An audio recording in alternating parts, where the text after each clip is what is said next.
We do not have a lot to talk on. A lot is there, but we're having a running edition this morning. The running edition, like I said to you, the Friday is like a Monday to us. So when you have Monday, it's like a Friday. You know that a Friday is like a Friday to somebody, and a Friday is like a Monday to somebody. So again, let me say good morning to you wherever you are, whatever you're doing. Let's have a great time together. We will this week we'll be here on some investigation we were conducting from the legislature as it relates to some money that is being talked about being misused, money being embezzled. I gradually getting there. We will get the full information the next time we come on the radio. We'll give you what is detail on that autonomy money at issue. the House of Representatives. Yeah. And of course, it is important because the lawmakers are gearing up for re-election, and some of them might not be re-elected. So they need to account for monies that were appropriated for whatever purpose, and if those monies were used for the intended purpose, and of course, if they were in, then again they have to tell the Liberian people It as to become a where are problem. those money because they are health facilities, they are police stations, depot, if you may. There are clinics, schools that are in bad conditions, Mhm. and I think some of those funds can help to bring on part. In those institutions. But again, we saw as well sanction. Nathaniel McGill has been has registered. Look, I'm saying this like I have told many people. All the people you see posting, they are not candidate yet. The NEC can disqualify you when the registration process is over on the 14th. And they do the show listing, they bring your name down. They said this is, this is the You are listing of qualified. Yes. the qualified people. Then you refer to a candidate. Some of you can be disqualified. What made you think that people like Miguel can be disqualified? Miguel can be disqualified. Why do you think that Prince Johnson can be disqualified? Prince Johnson can be disqualified. Why do you think Vanny Sherman can be disqualified? Vanny Sherman can also be disqualified. Look, the reason why I'm calling these people names because I do not want us to present it as though it is just Miguel. Because if you can have people like Vanny Sherman, you have Prince Johnson, they are all sanctioned individuals. If the NEC can tell these people, look, they are always told people there is no small sin that sin. And the Bible is clear of that. There is no small sin that sin. There is no small crime. Crime is just a crime. That's why when you are asking for how do you call it from the police station, um, The charge sheet. no, not charge sheet, something police clearance. Okay. They can ask you as to whether you've committed any crime. Because the police, because the guys there, they are aware, they are knowledgeable that there is no small crime. Crime is just a crime. Mhm. So if you were taken to the police station for stealing a pen, you committed crime. It's a crime. And that's why you'll be asked as to whether you have committed any crime. For you to get police clearance, they will ask you that question. They can't ask you as to whether you have committed any big crime. Because crime is just as crime. It's the same way it got a same The penalty. same. Yes, it got a same So they penalty. don't ask you whether you committed any small crime. But I don't know why people are celebrating when they saw, NEC gave you those information, those documents to the individuals on the Beaver County, the district, were like celebrating. I'm seeing all of the lawmakers in the when they are all on Facebook now, they will hold, they shake their dicks and they'll take a photo, post it, and say, you went to high school and they gave you a claim to graduate. That one step of the entire process. You understand? That one step. That means they battle to unreliability. He went to separate through the entire process, no matter what NSC can do, whether like will be, on the ballot with 2 elections. No, like it will be on the process of like it's not mentioned. It's not mentioned any session document. Why do you think the other people that register to will not? No, don't need to call. Don't need to call. They are key individuals in the country. They are key. The reason why you call them name, they are key. And I saw former pro tem Benzik Afini too. He did process. It was on Facebook. Maybe Joe Benson with a general cabinet. I'm from Grand Bassa County. All right. So let me now give you the lineup this morning right there on the True Breakfast Show. The lineup. Very shortly we take the Taco Union. The Taco Union will take on to 8:30 this morning. Will bring you Tisdale. What's his full Edwin name? Tisdale. Edwin Tisdale from my District 2, Montserrat County. There are many there that are running for that position. That's it. Yeah, we will bring you Tisdale until 9:15 this morning. 9:15 to bring you a bit of entertainment sports. It runs until 9:20. We'll bring you my Gibby County District 2 representative in person of Alpha K. Jones. Representative Alpha Jones has just succeeded convincing his colleagues to see a prudent to ensure that the name Habel College be changed to the Makibi University on grounds that the current name restricts presents the county, the college, as though it is just for the people of Habel or the surrounding communities of Habel or the lower end of Makibi. So it was still called Makibi. So when it is presented now, or it is named as Makibi University, it covers the entire county. So anyone can now say, "Oh yes, we have a university." But as it is, even my very self, I see like a college belonging to Habel, and maybe we would have using such a name on a higher institution is it will be the Firestone management. If Firestone was to build a college and say Habel College, that's fine because the name. But for you to have, a college that is going to be sponsored by taxpayer money, you just be straight to one sort of area. I think it should be. I think it is prudent that. Myself, I think it is prudent that you have such a name. It happened. It happened in Grand Bassa County. It was first called the Grand Bassa Community College. Later on, they went through the ranking fast. Mavi Jonah came on board, they push it, and today it's now called the Grand Bassa University. But your own brother, brother, because the name covers it all. That Grand Bassa Community College. But this is just Habel College. Habel College. Habel College. That was not. Okay. It was not Makibi Community College. Oh, okay. So yours, the only difference that is yours. It's the college and university. Yeah, but it's called entire county. Right. They fought to get a university status when it was just a community college. Okay. So this is not just going to be the issue of. So yours is Habel, and they want to be like Makibi University. Right. So it is the change of name presents it for all. Great. And then they're going to be a change in status as well. Instead of college. But why get married? Maybe graduate gotta go to to teach a little bit. You see, and this is where the problem is coming from. And that's why you see many are not performing. I'm not a teacher. My calling is not teaching. Even though what I'm doing here is, but my calling is not in the classroom. So what am I going to force myself in the classroom? Look, my brother, stick to where you belong. But my man, you can provide some tutorial, my man. You and Maggie will need you. So, you don't go there. You live in the walls of that institution. So let me tell you, going in market when they say Augustine science here to talk to the students. But you know what I mean? No. So you know I can do it. So let me tell you. You see, for those of us who believe in the Bible, who this story, who believe in what we call you got to understand your calling. You know the Bible. Don't put them in the money. No, I know.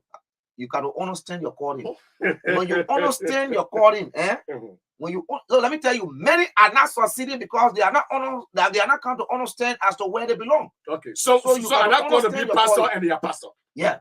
Some are not called to be a model. They are now model. And so we call them purported pastors. That is, you are not a pastor, or you present yourself to be a pastor. Yeah. So you are purporting, and you are giving a holy word. So I do not want to be a purported teacher. Your calling is to be a politician. My calling? Let me tell you. You know, my calling is clear. You can see it. My calling is I am an advocate. So when I'm given an elected position, I'm still going to advocate. So my calling is advocacy. I am an advocate. That's my calling. Okay, I speak for people. I'm even in a bad situation, but still I can't even talk about my own situation. I go about talking about my situation. But think a change. George Bernard Weah was a football player. Now he's a president. So does it mean we know that in a distant future you'll be an instructor at the Makibi University? I'm not denying that. But you say it's not your calling. You're skipping that far. That'll be all go there. No, listen. You see, life. You gotta understand life. When I graduated from high school, the records are there. Okay? I taught. I went to the classroom, but I was on the radio. At least. Listen. It's at least. Listen. What made me to not stick there is I got to know that it was not my calling. So the passion was not there. I was doing it you have because already put in that time and energy. yeah, I was doing it because I wanted some resources to upkeep myself. But when you have the passion, like you and myself, you know how many times it can be raining and we get in the ring. We come here. This is passion. Okay. So the club was not your calling, but I hope you did not collect, professional fees from our K2 or K1 or first grade. No, the records are there, and one person I'm just a public radio. I'm telling you, the school is there. The school is alive. I was teaching and I gave my space out. I was not. The money was just $2,000 at that time. And then I went to swallow fufu to a shop and I saw a lady. I mean, the little boy, and I asked the mother, "Is this?" Because at that time it was school hour, and I asked the mother. That's one of the impact I have made. Okay, and I asked the mother, "Is he in school?" And she said, "No." I said, "Wow, this is a brilliant guy, man. He can be somebody good." So what I did was I took him immediately to the school, and he was on my wall. On your wall. Yeah, until I left the school. Yeah, you are making $2,000 and $2,000. Yeah, and I took him to the school. What I did immediately, I bought him bags and cover. This is not. Do you know him still? I mean, where is he? I know him still. And mother, I mean, the family listen to me. And this is, I'm not bragging, but I mean, this is something that I'm just talking about. No, it's a patriotism course for that. Right. Yeah. So we'll take few course. Let's take few course. The run out, you got to run out. Let's take few course, and we will go to our studio now, guests, and speak with them this morning. But let's take a few calls. 0776296665. You're doing the talking this morning. 0776764650. 0776764650. Speak to your leader this morning, and let's hear you quickly. Impact with the little we were earning. You can add that on your. Good morning. Good morning. Good morning. Augustine, and let me say good morning to KORRIES. Good morning, sir. This morning. My name is Aloysius P. Flomo Jr., and I phoned in this morning from Unification City in North Miami County. I called this morning to purposely speak to the CPP. We have seen other political parties parading and moving within the corridors of Miami County, but some of us are supporters of this institution to admit it is not living up to our expectation of seeing this particular party. So because Braga went to Magibi yesterday, one for Cummins to go there today. It is not only that. In fact, when we are discussing the CPP in terms of leadership structure in Magibi County here, we are not even in totality the know-how of what those individuals that are heading this particular institution. Okay. So some of us cannot just be bearing the name of this institution and we are not working. So we call on Ambassador Cummins and the likes of other hierarchies of this institution to see how best they can extend the proactive hand of the CPP to Miami County. Okay, let me thank you so much. Good morning. Good morning, people of Augustine. Good morning. You gotta be swift. Yes, and let me say good morning to your many listeners following the program. My name is Joe Kamo. I joined you this morning from the round is opening if you're. Let's hear you. People of Augustine this morning, I want to speak to our lawmakers. More especially the most talk about controversial 65 million loan deal happened as speculated in the media. Uncle Joe, I'm sending this as a message to all of those lawmakers that have faced a signature to that money. We will make sure we move from district to district to see how best we can tell our people to vote against them because they're not in our interest. You cannot be taking huge amount of money and expect on the Labrador people and you still go to the extent of taking loan. Okay, let me hold you there and take this person in front of it. Good morning. Good morning, Brother Augustine. Let me say good morning to Courage. This is Sir Daniel Johnson. I joined from Habel Firestone. And Augustine, let me appreciate you, the new people as Tooth FM. You people are really giving back to your country. But Augustine, let me respectfully disagree with you on the issue of Habel College. And you see, this is where our disagreement comes with our lawmaker. The issue of Habel College is not the process of changing name. It's the process of the courses that are being offered. Augustine, you grew up here. Look at Habel College. And somebody operate the course there of mechanical engineering. Are you kidding me? Well, the facility can offer that. Look at Habel College. Daniel Johnson, Daniel, were you there when the college was introduced? Because I just saw you people, your Kevin monument there, holding on a visit for bringing the college. How did you arrive at getting that college when when you noticed that there was no good structure? Augustine, thank you. In fact, the act that brought the college, there are pieces in the act that are not being offered there. We raised the issue that the president was violating the act. The lawmaker is in connoissance of that issue. He refused. Okay, the lawmaker will be at 9:15. We got to go to our guest. Thank you. He will be at 9:15. We'll talk more on the Habel College. But for me, in my own right mind, I think the Habel College needs there's more need to be done in that area, because even the current status of it, it does not encourage anyone. It's just like we all can be at certain area. We all can go to the UL. We can go to the AMU, the UMU, and you just name the rest of the universities. But I think more need to be done. There's need for attention to be given to that that college that is soon to be university. So, okay, we have our guest in studio now. Sorry that we can't take you anymore, Benedict. We can't take you. Sorry. Let's talk to our guest. Let me say good morning and welcome.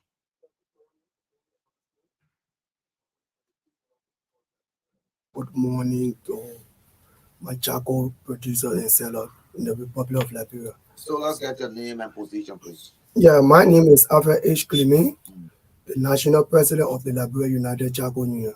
Okay, Alfred. So by the way, how is the association? We give God the glory. We want to bless God. Our association is moving seriously.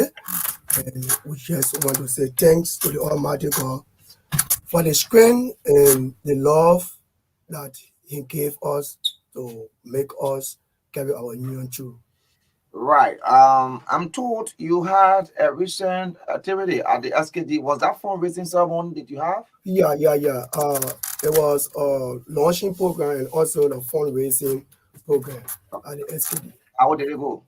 Well, I want to say thanks again to my leadership of the Liberia United Charcoal Union Luku and to the members of Luku. Our program was successful. The main purpose of our program was to launch and have a dollar rally, and our people turned up for our program. And we want to say thanks to our members and our leadership for making our day to be a successful one. Did you get in attendance those prominent individuals that you gave communication to? Especially, I think they say you wrote the president to be the chief launcher and you wrote the speaker as well. Yeah. This is one of the sad issue when it comes to our country. When in this country, we notice that if you are not part of a political group waiting insult on another leader, our national leader don't pay attention to your call. You must be there. Maybe sorry for the remark. If today Mr. Alfred H. Clement is not insulting Honorable Kumi or Honorable Baka or President Weah, somebody will not come up to say we are supporting Mr. Clement because he's in our camp. And that's not our dream as a union. We are there to serve the people, and we believe our government should be there to serve our people. So all our people who wrote the 103 lawmakers, Augustine, as I said here, I want to tell you one of them never attend our program, including the President of the Republic of Liberia. And the program was meant to raise some funding to help empower the common people, meaning when it comes to the coal industry. Because over the years, this industry have been molested, the industry have been looked down upon. People don't really pay attention to the industry. Based on this, the leadership came together and said, let us have our national launching and have our dollar rally program, and then let us invite our sitting government. Let every one of them come to attend our program and grace our occasion. Did you invite other political institutions, heads? Because it seems to be, you talked about no attachment to political institution, but how will you go write a communication, especially where you're looking for money? You went from president strictly to the 103 lawmakers? Yeah, we don't want to be a confusionist. We believe that the government belongs to the people. And we believe in our organization that every one that is elected, that is working in Liberia as elected person, they are working in the interest of the people. Now, in writing like political party, that's the reason we never wrote any or read any political party here to count for our occasion. We said, let us read our government because they are responsible for us and we are responsible for them. So the leadership came up with a decision that we should only write the sitting government because this government belongs to the Liberian people. So we could not write any other political party to come for the occasion because this is not a political institution. Okay. Now, this part of it not being a political institution, what am I asking you this question? I'm asking you because I'm told you have over 2,000 members. 200,000 plus Or members. 200,000 plus members. Yeah. And those 200,000 plus members, they are not from one political institution. They're not just from the CDC or the MPP that is made up of the coalition. There are people that from the ANC, the LP, and other political institutions. So you didn't think it necessary to see as to what perhaps that would have been opening an involvement for everyone to have their say or contribution. So what was actually the reason why the leadership didn't see it necessary to invite all the political institutions? Yeah, Augustine, I just said it, yeah. The leadership, we went in a meeting and those questions came. But then if you are a non-political group, now, we always hear people saying in the house there are opposition in government. Right. For us, we believe when you are elected to work to serve the Liberian people, there is no opposition in government. Where you take it from, right? Yeah, there is no opposition in government. And when the Liberian people elect you, they elect you to serve them. So we don't believe as an organization that you will be in the government, then you are in opposition for yourself. So if you are in opposition in the government, meaning you are opposition to the Liberians. So from that background, we say, let us write our 103 lawmakers and let us write the President of the Republic of Liberia. So they do do a follow-up because one of the problems we got in the country is you listen to people, they will tell you they wrote about 10 to 50 persons to attend the occasion, but follow-up is one of the problems. Did you do a follow-up with the office of the presidency, the speaker, and other members that you wrote as to whether they will be in attendance, or you just send the communication and care less to go after them? We did a follow on all those letters. For the president letter, we went at the executive mansion 2 different times, and we make the follow up on the letter. For the host, we make a follow up. We even place call to majorities of the leaders, the representative senators, and their people responded. And then only on the day of our program, we saw it that none of them could attend our program. Indeed, we make a follow-up on the letter.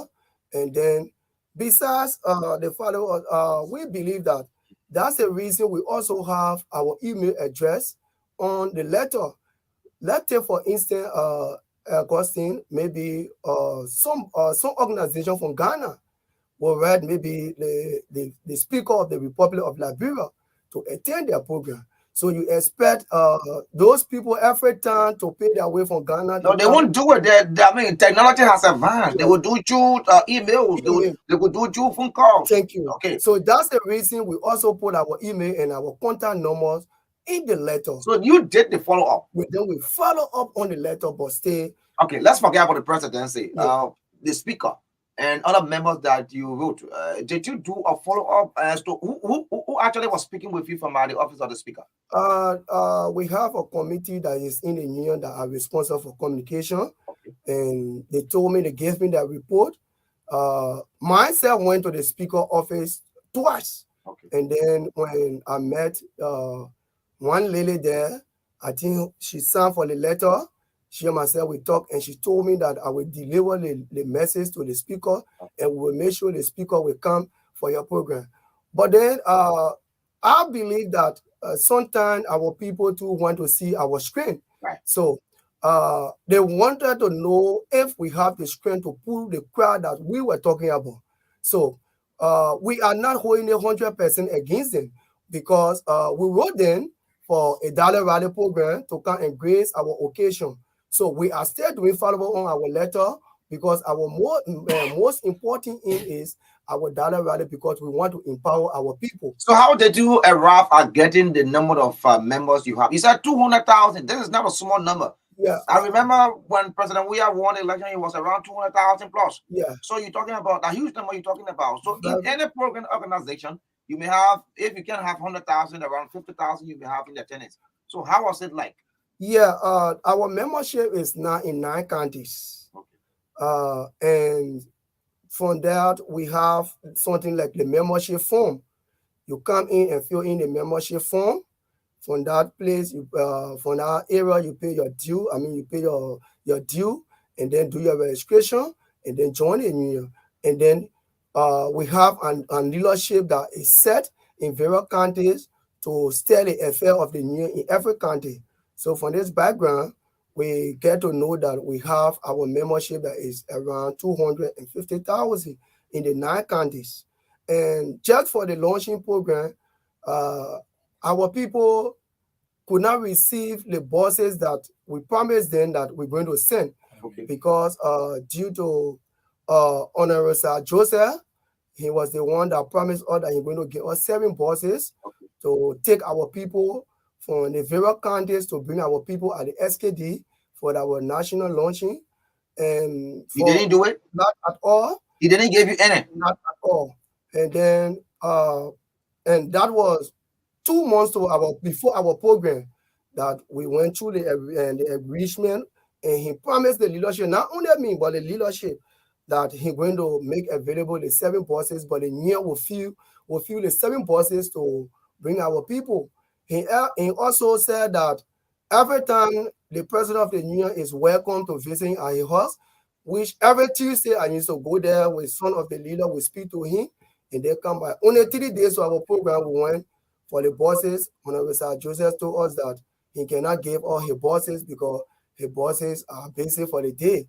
Okay. But however, on the 24th, that was the Wednesday to our program because our program was on a Saturday. Okay. So on the Wednesday to the program, the leadership went there and he finally said to us that his buses will not be available. Just imagine 3 days of your program, someone that you're hoping on to give you buses, then the person is telling you that their buses are not available. Well, you had some days in between, so you now have any fallback position like okay, even Sir Joseph is a politician. Perhaps he might have gotten information that the president won't be in attendance, and as such, I mean, he could not spend his resources that sir. So there was no fallback position that when Sir Joseph let us down, we can still use this other means. And that's what makes us to be near. We were able to transport some of our people from the various county.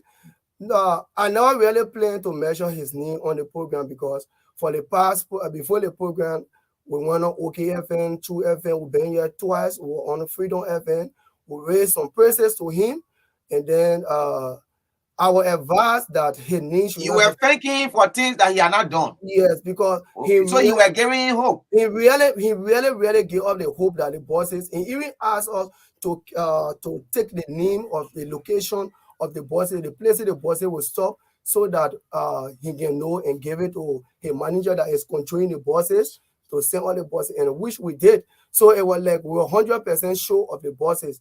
But the reason today we mentioned Sir Joseph's name because our program was successful. We did our launching, our people came. Without him. Without him, our program was successful. But the reason I mentioned his name because this is a political time. Somebody called me from Grand Bassa. They said they have information that Sir Joseph never gave out the buses, but he made some cash available. So I want to make it clear that people should stop carrying these kinds of rumors around to people. Sir Joseph never ever gave us $5 Liberian.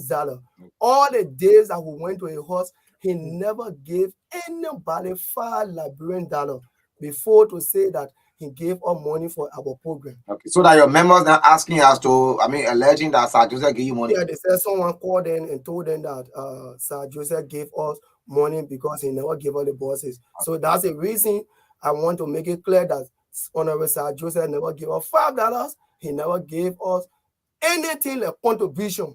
And even the first time in our program, we wrote on our Sir Joseph, the preparation program for our launching.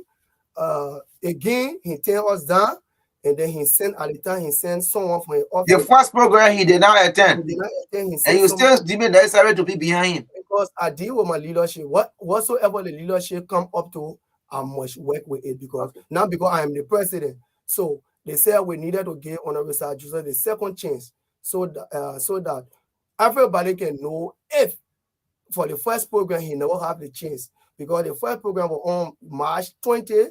That was the day the enumeration Okay. of the voter registration started. So that could be another excuse that he could not attend our first program. But then the leadership said, So June 24th, nothing will happen in the country. June 24th, there was nothing that was happening in the Because he country. could tell you say that the president was traveling at that time. No, not at all. Even the day of our program, Okay. the president of the Republic of Liberia was on the SKD. He went there to practice. So now we get to know that on that day, maybe the office of the president never gave our communication to the president because on the day of our program, the president of the Republic of Liberia spent more than 3 hours at the SKD. So if I know that, and you are thinking that right after the practice, you will come to your program. So that was my belief. I said, but then the president is already waiting to attend our program. So, and that day, my people were happy because they already saw the president come for in a fence, and they said the president was practicing. Only time for the program to start, we hear that the president have leave. But however, we know that that will cause maybe from the office of the president, because we know fully well that if the president will receive our communication from his office, on that day, the president will attend our program. Yeah, sure. Let me say, Afra, I know these things happen sometimes. You know, you expect people to grace an occasion, the big names you call. Those individuals are very busy. Sometimes they will give you hope that they will be there, and you will also give hope to your members. At the end of the day, you will see these kind of things happen. Something happens sometimes, but it's good that look up. I mean, permanent individuals in the various counties, business operator is good. Sometimes you communicate with them on the kind of programs. They'll be able to come now. It has happened already. What are plans? Do this union have an accounts? Are people paying dues that when this kind of an issue come and government officials feel not to attend, they can look into their covers to be able to do something? Yeah, we have an account. The union have an account. We have an account with UBA. The union have a personal account that is open. And I really want to say thanks to my leadership. They really did well. On the date of our program, they came together. As you can see, we have here the report of the program. We use around $1,043,300 Liberian dollars for the program. For the program. What all you had there? We feed our people because most of the people came on Friday. We feed the people who bought a t-shirt, we print the t-shirt, we transport them to come and go back, and then we bought all of materials to help the breakdown is all year, and this going down in the report, the leadership. You were looking for money and you spend that kind of money? Yeah, to tell you that our new year is not, we need our help, but we can make it on our own, right? The new year was funded since 2019, and we been do everything. What was your target? Our target was to really see our people being in power. Financially, what you wanted to raise that very day? Well, because you spend $1 million plus, so I'm asking what actually you wanted to generate. We're really anticipating around 500 to 800,000 US dollar to empower our people, so we could do everything to put the juice in our program. And 500 plus thousand. Yeah, USD. That's because the industry need like transportation. We need trucks. The industry need like financial help to empower, because majority of the people that are doing the charcoal business, they are single parents, single mothers. I mean, when like they go on the 24th of our program, you could see 80% of the members that were in the field were also women, and they were happy. On the day that we were disappointed, how they call it for our program, that the truck would not come, immediately the members came aboard, and then we were able to raise, on Thursday, we were able to raise around 315,000 Liberian dollars to help our in our launching. The leadership contributed, the member contributed 134,000. The leadership contributed 90,000, and that were able to help our union for our national launching to go on. Right. Now that you've made it known that you wrote the president, you wrote the speaker and other members of the legislature, they didn't turn up. Yeah. That's not all to aid. Yeah. Are you still going after them? Have you placed call? Have you visited some of their? Some of them to know as to what are they going to help you? And maybe sometimes they could tell you that one of the reasons why is they didn't go to your program is Yeah. either they have gone to to do their registration, but I don't know. Yeah, we have set a committee for that to stay do follow on the letter, because what we really want from them is to help us to at least be able to empower our people. They are our people. Everybody have their business schedule, right? Uh, the only difference is we have there because our people were hoping that they all could attend the program. So you're the president for the over 200,000 Chaco Yeah, workers. I'm the national president. Okay, they got presidents in the counties, but you are the No, national president. no, we only have one national president of the Republic of Liberia, the Chaco Union. We have various directors and we have chairperson that are controlling the fee. So how is the due collection done? Yeah, the due collection is paid every month. You pay every month. You pay your due. How much is that? It's just around $150 per month. Every member pay it, and that money can also be. We also use that money sometimes to help our members. Sometimes when they are seriously ill, we put our hand there. Sometimes when there is difficulties like bringing their goods, we also help them to transport some of their goods to help sell it so that they can be able to continue doing the business. Great, and we have to interact with the public now. Yeah, sure. 07762966659, 07762966659. 0776764650. Yeah, we have the Chaco Union head here, Alfred Klimi. He's the Chaco Union president. They had a launching fundraising rally ceremony on the 24th of June, wherein they invited the president and the speaker, including his colleagues, to that fundraising rally, because they believe that people who are members of this union are from their respective constituency, and as such, having them included, contributing to the well-being of their constituents is important. That's why they invited them. Unfortunately, none of the 103 officials of the legislature went to that program. Sadly. But again, let's interact with you if we can. But if we can get called, let's establish the. Do you have a haircutter? Yeah. Where do you have that haircutter? Our headquarters is located right after Pakopin Junction before reaching Kugler Factory, White Fence. There where our headquarters is. And then one more thing, the leadership, because more especially on our launching day, we were planning to give our position statement to the government. And in this month, we will be also carrying our statement. Position statement of support? No. What we want for the government, we want from the government. So we are in this month, which the leadership will be coming up with a date in this July, that will be going at the executive mansion.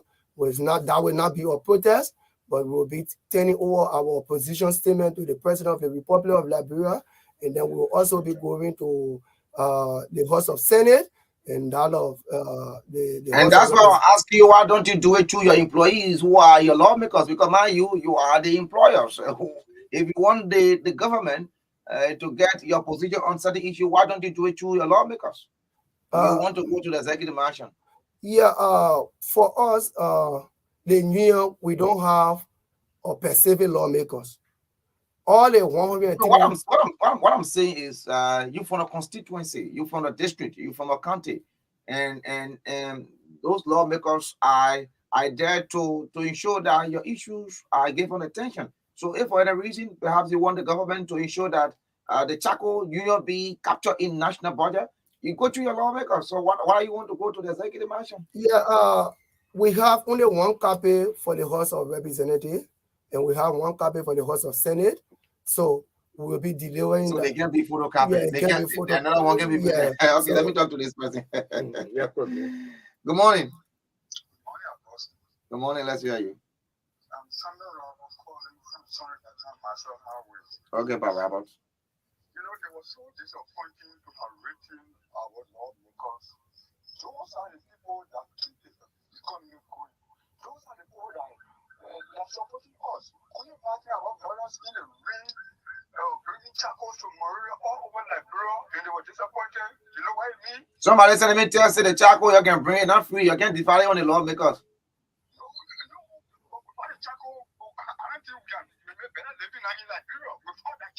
Okay, let me talk to this person in line. It's disappointing according to Sam Robert. Good morning. Yeah, good morning, Augustine, sir, and good morning to the listening audience of good morning to the studio guests. You know, it's a good idea and the analysis was very carried out. You know, in our country now, you have to do something and to be able to sustain yourself and to sustain your family. Right. So my uncle in the studio, my name is President Kamara, calling for decision number 2. Do not be dealing with giving letter to people and not making follow up. Still make follow up.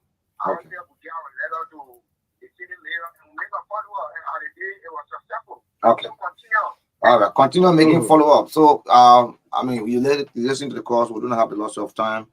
Yeah, you listen to the calls. You can react to that. They say you should continue to make follow up.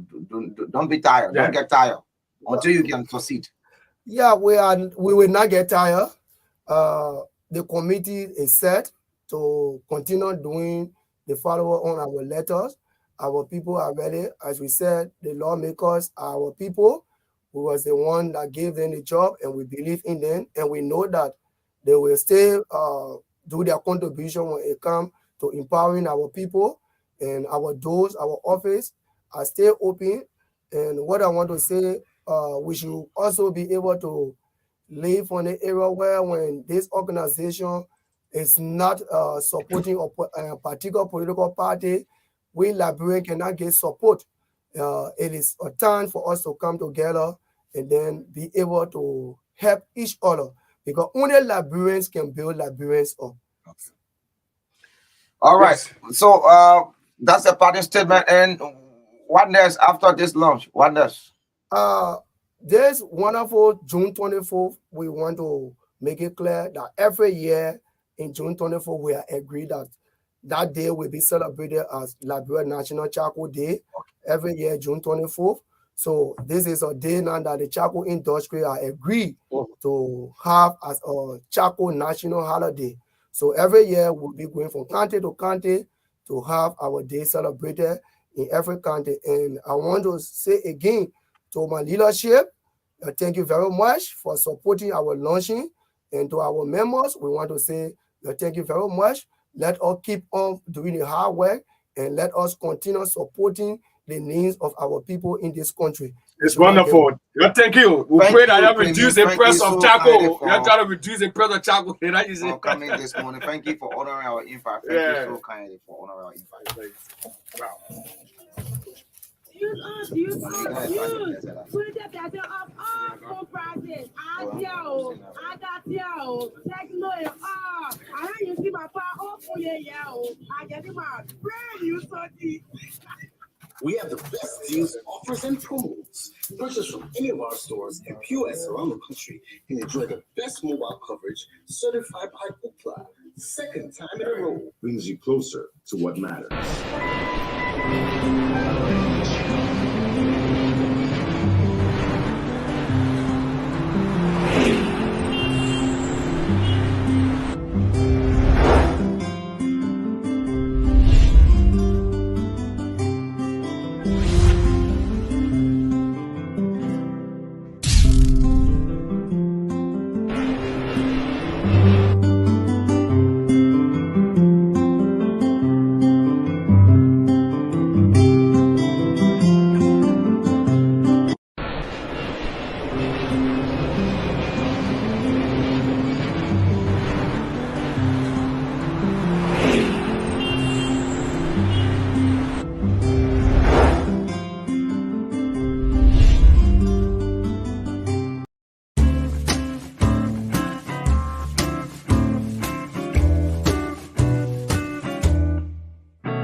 starting today.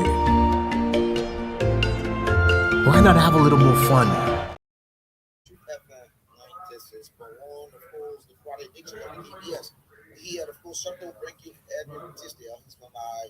Montserrat County District 2. We're going to talk about District 2 politics. Of course, he's one person who's wanting to unseat Representative Jimmy Smith of Maigiri. Montserrat, what am I talking about Maigiri? Anyway, it's weekend time, so I will be in Maigiri today. So the anticipation is high. Of course, like we said to you in our intro this morning, Edwin Tisdale is here this morning for us to take him through on the True Breakfast Show. He's seated already. Let's see whether he can get the headphone on so we can get this interview started right here on the True Breakfast Show. It is celebrating birthday today. I'd like to say happy birthday to you, my friend and brother Sam Portia Jeru. He celebrates his birthday on today. Congratulations, Sam Portia Jeru. Edwin, that's Cyprian Collins. Cyprian Collins, my nephew, Cyprian Collins celebrates his birthday today as well. Cyprian celebrates his birthday today. I'd like to say congratulations, Cyprian. Wish you all of the best. You're there in my county on a special assignment. I'm being told you're going to a year now. Cyprian is on that special assignment. When the man come back, a different kind of man. I was joking with him. I said, "Oh man, you're going like an Sprite, right? Coming back now, Edwin Tisdale, his name. So help this guy. Okay, so yeah, please help this guy out. So let's now welcome you to Chuk FM. It's been a while. I think almost 2 to 3 months now. Good morning, welcome. Good morning. Good morning. Good morning to the people of our SAAH, and good morning to the peace-loving people of District Number 2, and good morning, Liberia. Somebody said that you started to appear to places like an honorable man now. So it seems to be you getting the spirit that you'll be elected. Oh, sure. I mean, it's like that's how us behave. It's something that we have to look at from a broad perspective where we know within ourselves that the law of attraction works. If you get to a place and saying that you want to be the poor man, you will definitely be. If you get to a place saying that you want to be a worthy man, you will definitely be. The word is listening to you. It left with you to say it and use the proverb like they said, like a vision, make it plain so that they may work. So as you have a vision, you make it plain and you apply it. It's definitely going to work. So the law of attraction works. Now, where are you? Because many of your friends, especially those who are, who are aspiring to be lawmakers, we hearing some on CDC, Unity Party, Liberty Party, especially your association with the mayor of the Monrovia City Corporation, Jefferson Koji. Where are you? That's a very, very good question. So firstly, when I came into the district, that have been the gossip all around the corner that I know I was working at the Monrovia City Corporation, resigning from there, meaning that I'm an undercover citizen who came in the district to take over the district. And I know I try telling people that I know. I mean, I'm a no position person right now. Yeah, I've never joined a political party. It's my constitutional right as a Liberian. Whenever a government take over to work in a sitting government, once I'm a professional man, have the attribute to pay my quota to this country, I can work. So it doesn't matter I have to be a sedition or a UPS or whoever if I can work with a sitting government. And I went there, I paid my quota, and things went fine. And the Lord Mayor there is still my friend. We are still good friends. We talk sometimes. We go, we eat together. We do a lot of things. Just a couple of weeks ago, we were together eating, sharing fun, and doing a lot of things together. So my being in the district was not strictly about a political party. I tried to show the people my strength. I went there with an attribute of telling people that I'm an independent person, and through my independence, I went there and then I did all I could do, opening roles, giving scholarship, doing what I mean, I did a whole lot even before announcing myself in the district as a person who's going to run. But again, people thought that it was a different thing. It was an undercover thing. Like, hey, I didn't know this is it. So what happened is that even now in the district, people still feel that, I mean, they are doing this, but in a day, this man is an independent man. So everybody have gone back to independent. What I did was that I look at it, the the political party you see around, like you see ALP, you see CDC, you see UP, you see CPP, and I look at it critically, and I decided to join one. So where are you? Myself to not be a person to say, oh, I'm playing this, I'm playing that. I'm with the ALP right now. Okay, ALP. Sure. ALP. Yeah, sure. You the consensus candidate of ALP? Yeah, sure. I'm with the ALP. It's not. I'm not like you said on your show. You say you are still not a candidate, but for now, at least NEC have given me a paper right showing that yes. Yeah, the reason why I said this because many of it's been misconstrued. Anyone could be disqualified from the NEC. Sure. Sure, but for now, I'm with the ALP. Okay, so you've done your registration. Sure. On the ticket of the ALP. Yes. Okay. How did it go? The entire process. What new thing did you learn?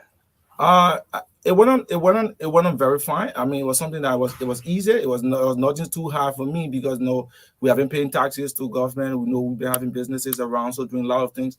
So it was nothing strange to me. I mean, it was just something that we know that what they wanted is something that we already have. Like, oh, you should have a domicile, you have this. I mean, for one, I have houses, I have people who follow me, and I have tax clearance. So it was just like ABC, and I had to just do it. I did it purposely so that people can know that I'm not with all of the above party. Because the last time they saw me, I stood in a wedding and I was there. I stood up. I mean, Joseph Burger was there, and I stood by him. Who took pictures. So, oh, let me you be again. So like every day, people are getting confused. And you see me, I got a lot of people all around in the district from different parties, and they understand that the question I told them that it is not just about party; it's about the individual deliberation. Now, before my colleague go further, I'm concerned about this ALP. Let's look at district number 2 in totality.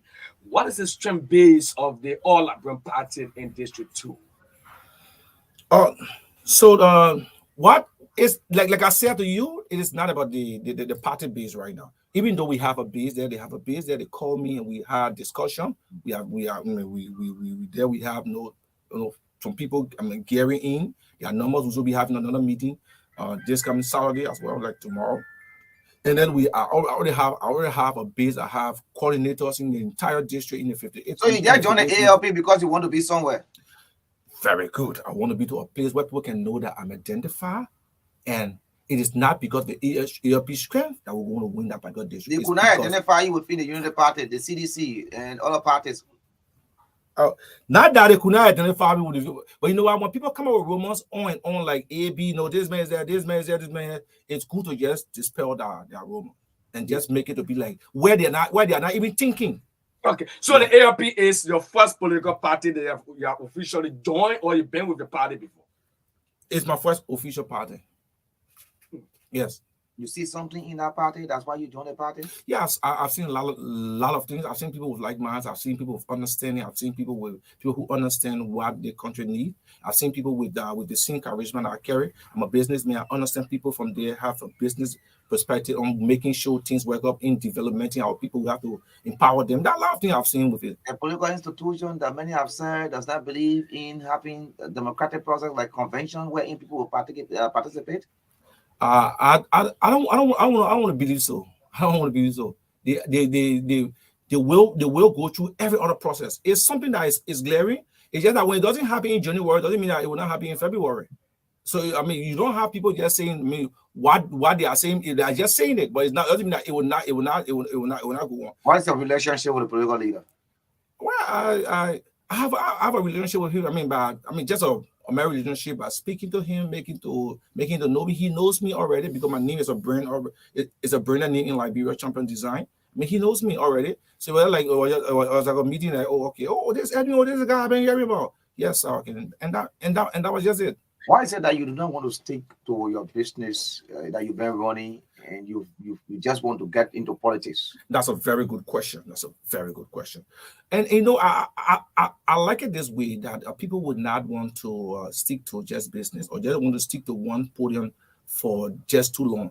I've always said to people, when you sell cold water or you sell in a water market to a particular place, there's something should go above to even people who sell gas in a jar. If you to a particular place selling, and then you see that you are creating capacity of getting profit and doing things by yourself, you should not allow yourself to just be there selling water all the time, selling water all the time. There's a story I gave about a guy who used to call, whereby they call him Water Gina. He used to be at the bridge selling water, chunking water in the car. And they said the guy is very serious. The guy is selling water near the car, and then he's building house. And that's how people feel that people are serious.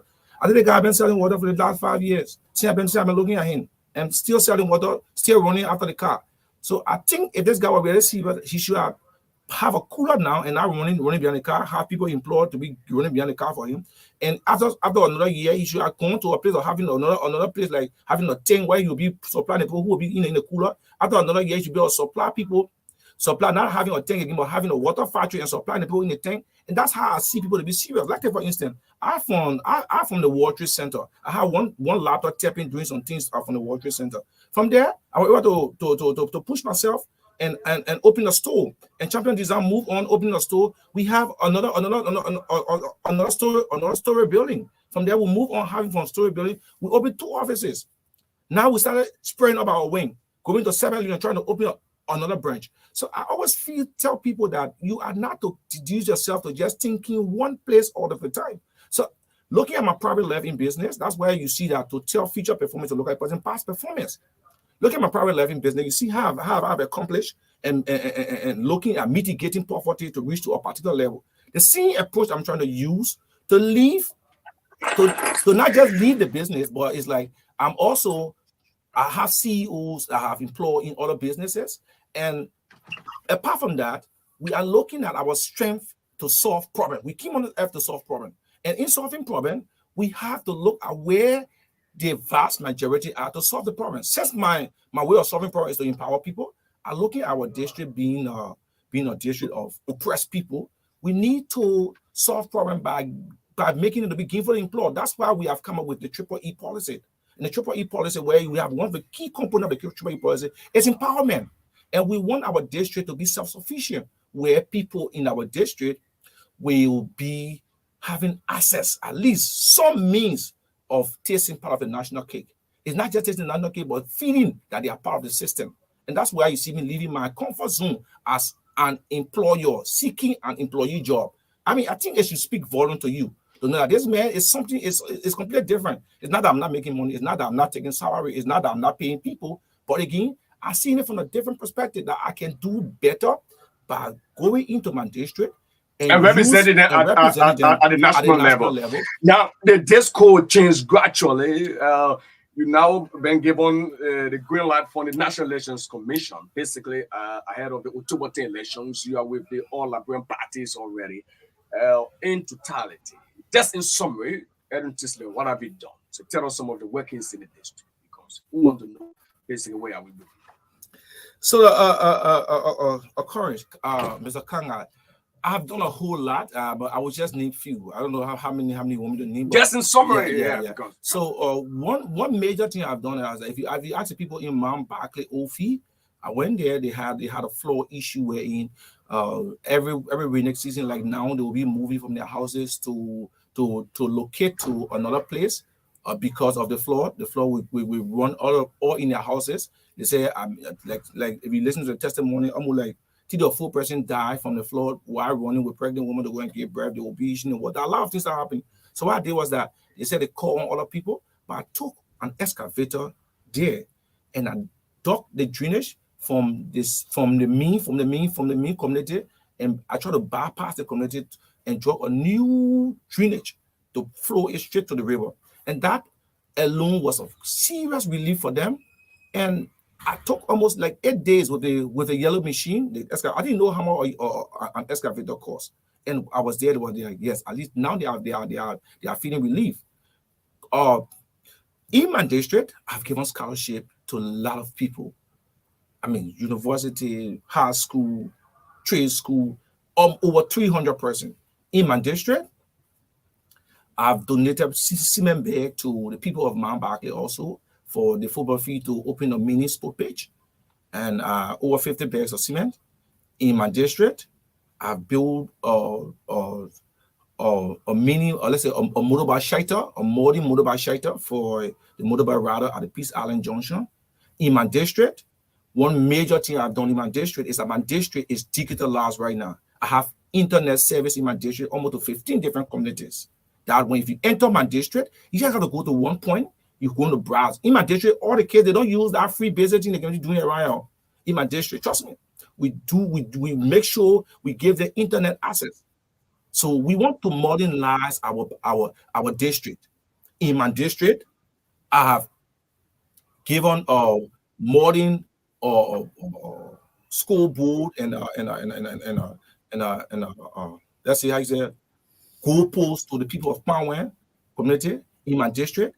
I have used a yellow machine to open over 27 alleyways to have easy access for the people in my district. I mean, I've given branded copybooks to students so that at least they can be able to have access to at least to their notebook when they are in schools. And I have done a whole lot in my district. In my district, I've given generator to mosque, to church. I've given, name sign for schools and other places. In my district, I've given food donated items during the month of Ramadan and during the month of Christmas. I've given a lot of things to them. I don't know if you want me to continue naming, but in my district, I've done a whole lot in my district. And currently, we are still doing a lot in the district. We are not stopping. In my district, we are going to open one of the major paths between the Mount Barclay and the Royal Community. Through my Chairman Anthony, we have just completed a walling bridge that we're going to open July 23rd of this year. I don't know if you have an Adam and Eve bridge or bridge that people will be walking on. They'll be like, Adam and Eve, meaning that they will be naked because they will pass in the water. They can't wear that clothes. They will pass in the water before they go to the next side, before they can wear that clothes. Well, we just completed that bridge. That bridge should be opening the 23rd of this month. And I will be there. Okay. Let me bring you back to your political affiliation. Like you said, you are going to be a candidate on the ALP ticket. We are getting reports that the ALP may not feature a presidential candidate. Where will you be? So I have not come to talk purposely about the president. I can talk with myself. You have an association already. You having an association. You have an affiliation already. You've already disclosed to all that you're going to be on the ticket of the ALP. Yeah. And the ALP, there are reports that the ALP will not feature a presidential candidate. So where will you be? By not featuring a presidential candidate, mean they will not feature a representative candidate. Is that what you're saying? Where you are already featured, but there will be no presidential candidate. So where will you be? Oh, but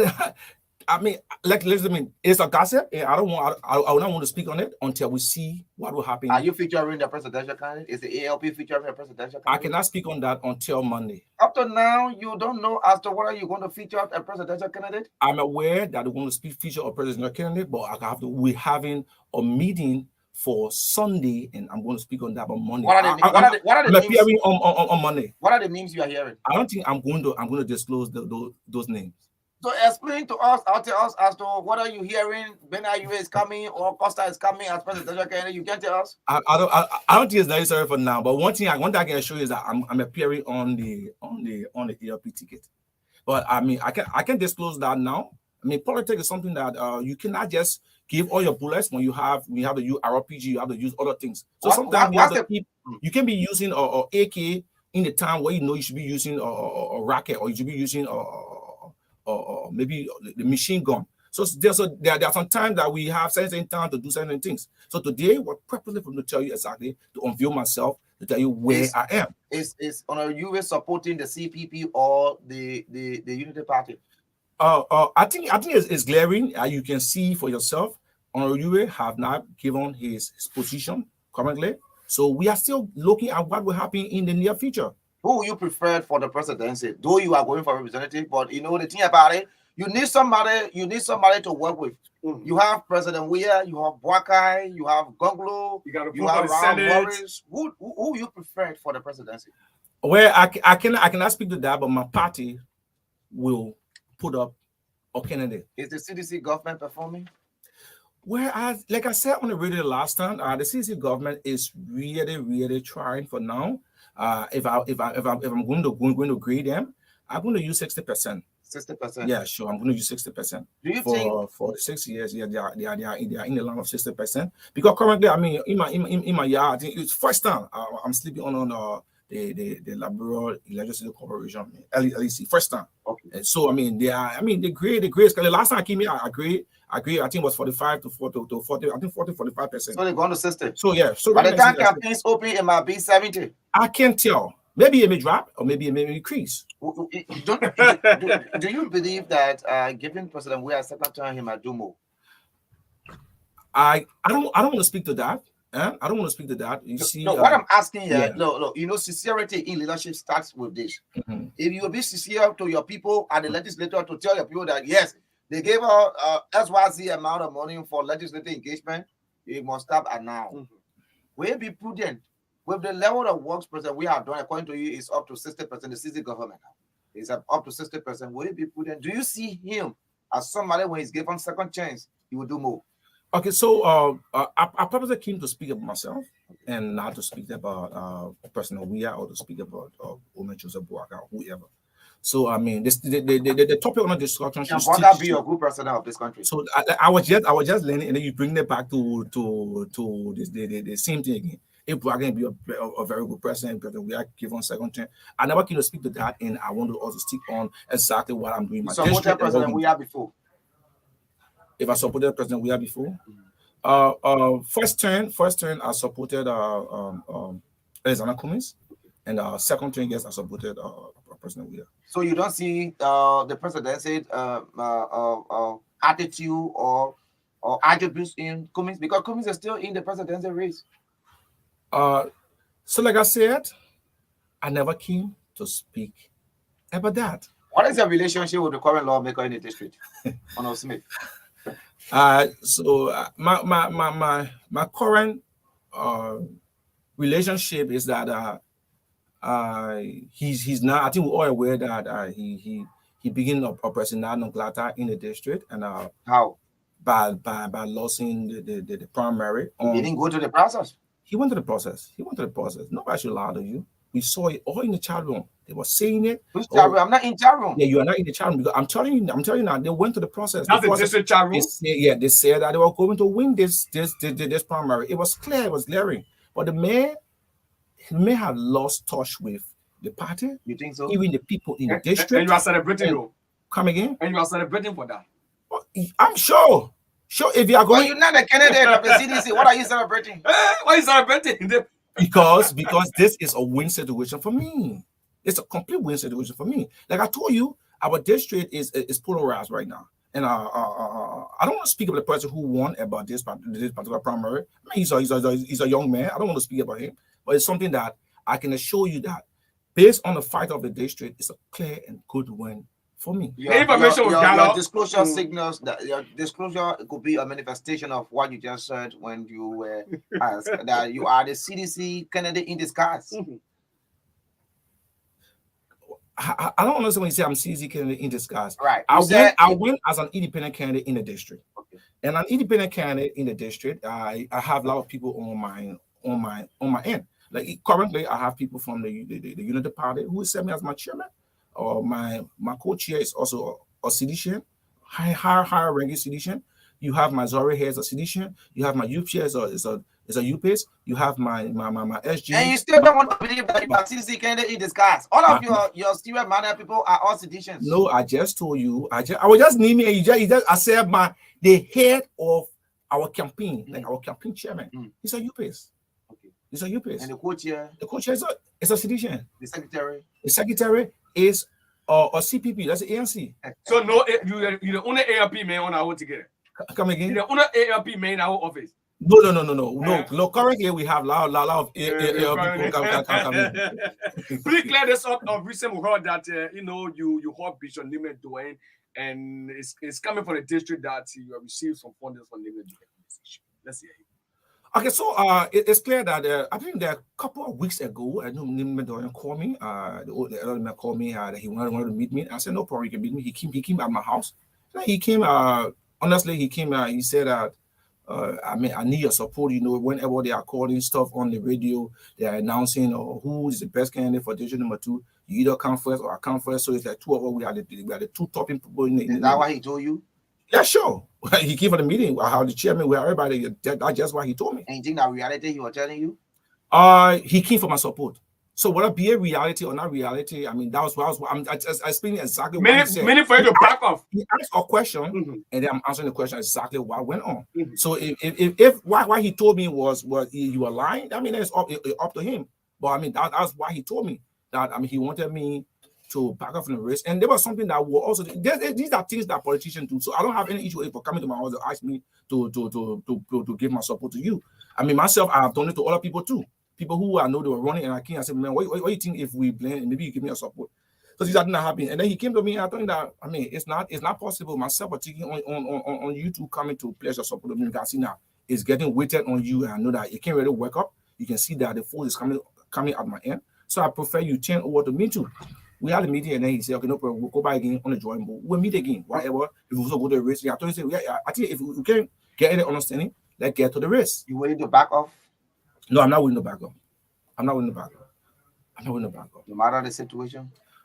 I mean, there's no situation right now. We have barely maybe let's say 90 some or something days towards the election, and I cannot back up. Okay. There's a race that I know that I'm going to win, so I cannot back up. Okay, 0776296659, 0776296659. Let's interact with Edwin Tisdale. He's from my District 2. District 2, Monserrato County. He's wanting to unseat Representative Jimmy Smith. Good morning. Yeah, good morning, Augustine, sir, and good morning to the incoming lawmaker of District number 2, Monserrato County. My name is Francis S. Kamara, a resident of District number 2. You know, I listened to. Go ahead, Chief. Yeah, I listened to your senior guest, Mr. Tisdale, and he articulated well. Now, as in peace and the community, I'm enjoying the internet service of Mr. Tisdale. Okay. And that is why we need a leader that we. He installed internet at your house? No, it's not our house, but it's in the community, and everyone have a service. Even if you have to pass your internet, if you want to do a assignment, you go there. Okay. All right. Let me talk to this person. You're enjoying free internet service. Good morning. Good morning. My name is Tati, I'm calling my Johnson.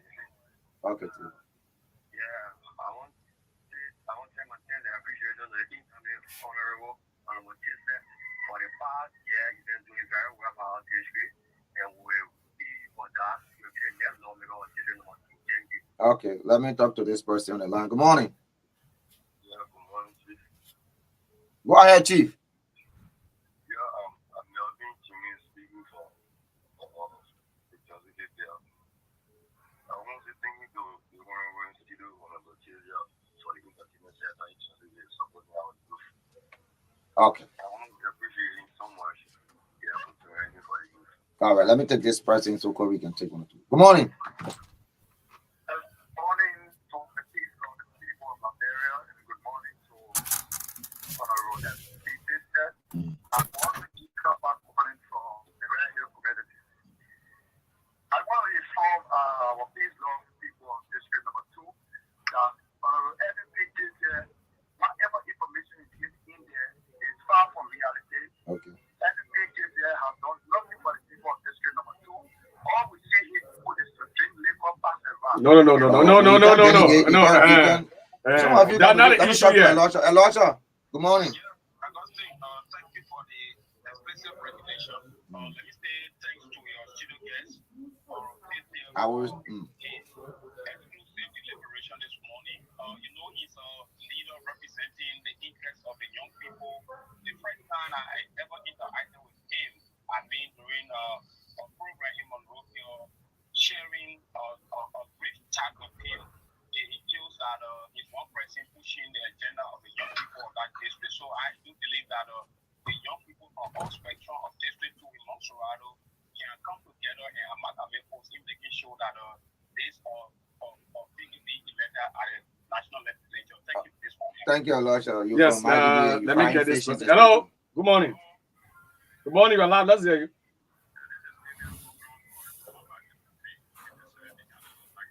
Yes, sir.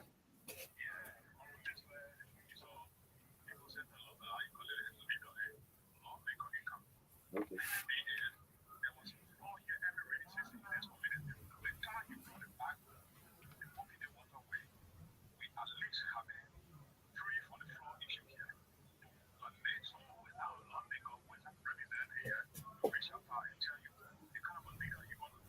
Okay. Thank you. All right. Let's All right. Thank you let's so get to much. Tisdale. Yeah. Tisdale, yeah. Like you told the boy you were coming here this morning, or you want lawmaker that can device trash car. So I mean, I don't think Did I say one lawmaker or one aspiring? Maybe. I think God is speaking through you. I mean, that is divine. So you may not tell. These are things that happen, and that revelation. I mean, I receive it. Okay, they say faith without work is a dead faith. So if you think by me calling you lawmaker, you'll be lawmaker by 2024, don't wait. Sit down. Well, let's hear you. Yeah. So I mean, thank you. I think you listen to the quarters. I mean, I think just one person who won against the pool, and you understand that he had nothing to say. But everybody there, I mean, I think he was too low in his. Yeah. I'm very, very low. That a man like me. I mean, for the years I've been into life, I'm just passing around. He's like drinking. I mean, anyway, I don't want to just say that about him. But however, the people of our district understand what they want. We are given a place wherein we need to make sure we help our people in the district. Our people are being oppressed, and our oppressed people have the system of alienation wherein they are thinking sometimes beneath the belt. But our system of development is strictly about empowerment. That's why we have talked to a few of our partners. Currently, we have two. One is currently completing a factory within the Mount Barkley belt.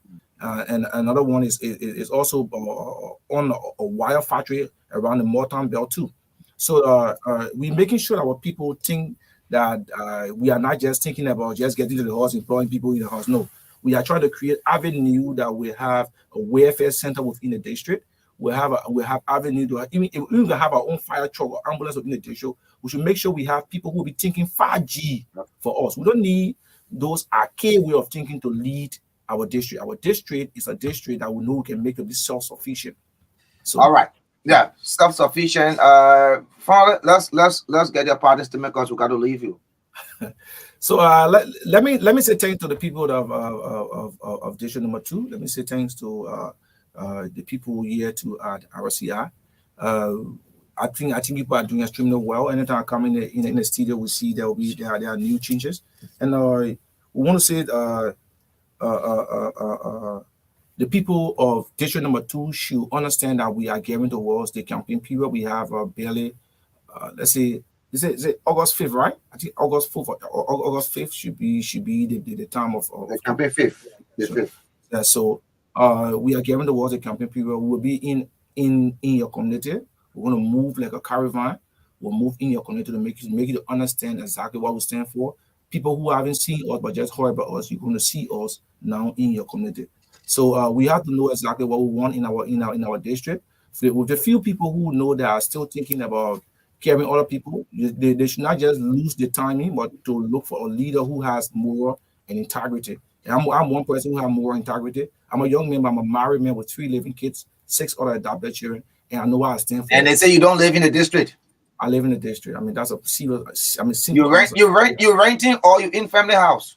I live in the district. I have family house in the district. It's where I was born and raised. Okay. Yes, I live within the district, and I have houses in other areas. I even have house in Johnsonville as well. Okay. Yes, and I have house. And Johnsonville is in the district. Sure, Johnsonville is in the district, but where I grew up is where I live in. Okay.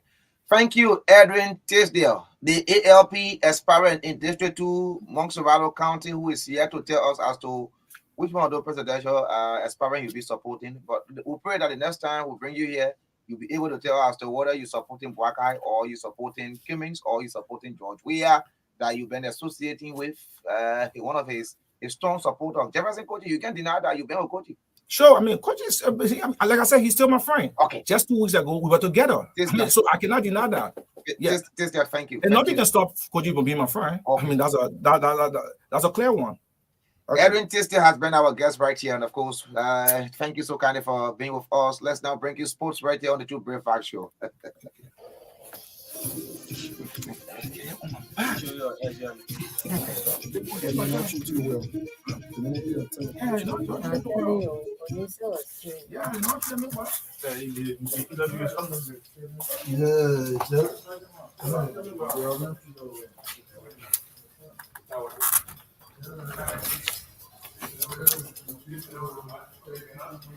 I tell you, this is exactly the theme song that bring us home.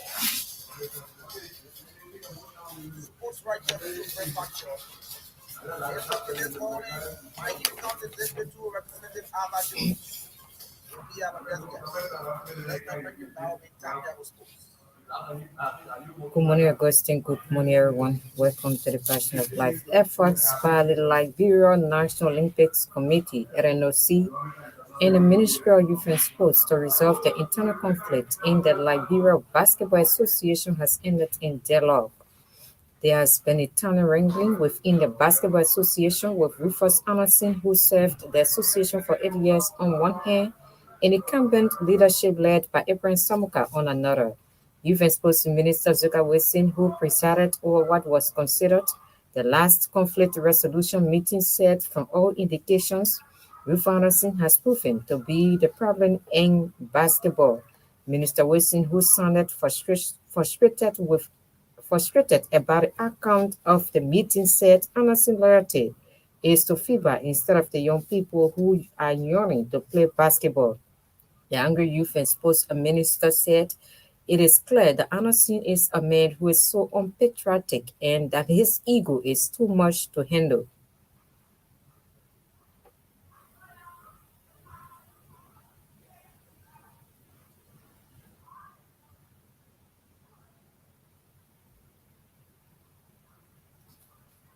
Sorry, we cannot lay our hands on that essay this morning.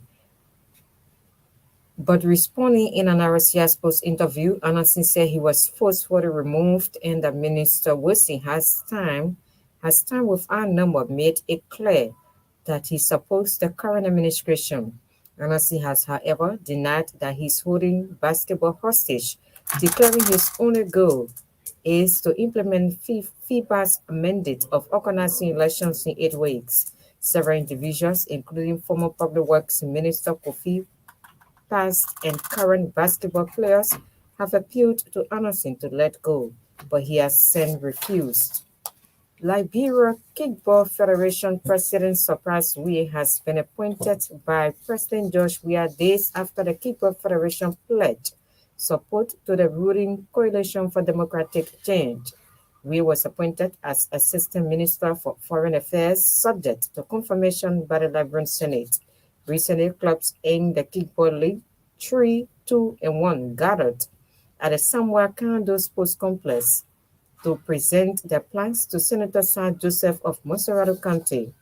Among other things, the Kickball players and officials complained of lack of bathrooms for players and that the women and girls normally dress in open areas. The Federation promised to back Senator SAAH Joseph and the Coalition for Democratic Change in the 2023 elections if steps are taken to address their issues. And finally, Kylian Mbappe, captain of France's national football team and striker for Paris Saint-Germain, has arrived in Cameroon. He's been accompanied by his father, Wilfred Mbappe, who was born in Cameroon's largest city, Douala. It is Mbappe's first visit to the country. During his 3 days visit, he's set to play a match against a second division team owned by former star tennis player Yannick Noah. A local journalist described his visit as the talk of the town. That's all from our sports desk.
Enjoy using the fastest speed internet.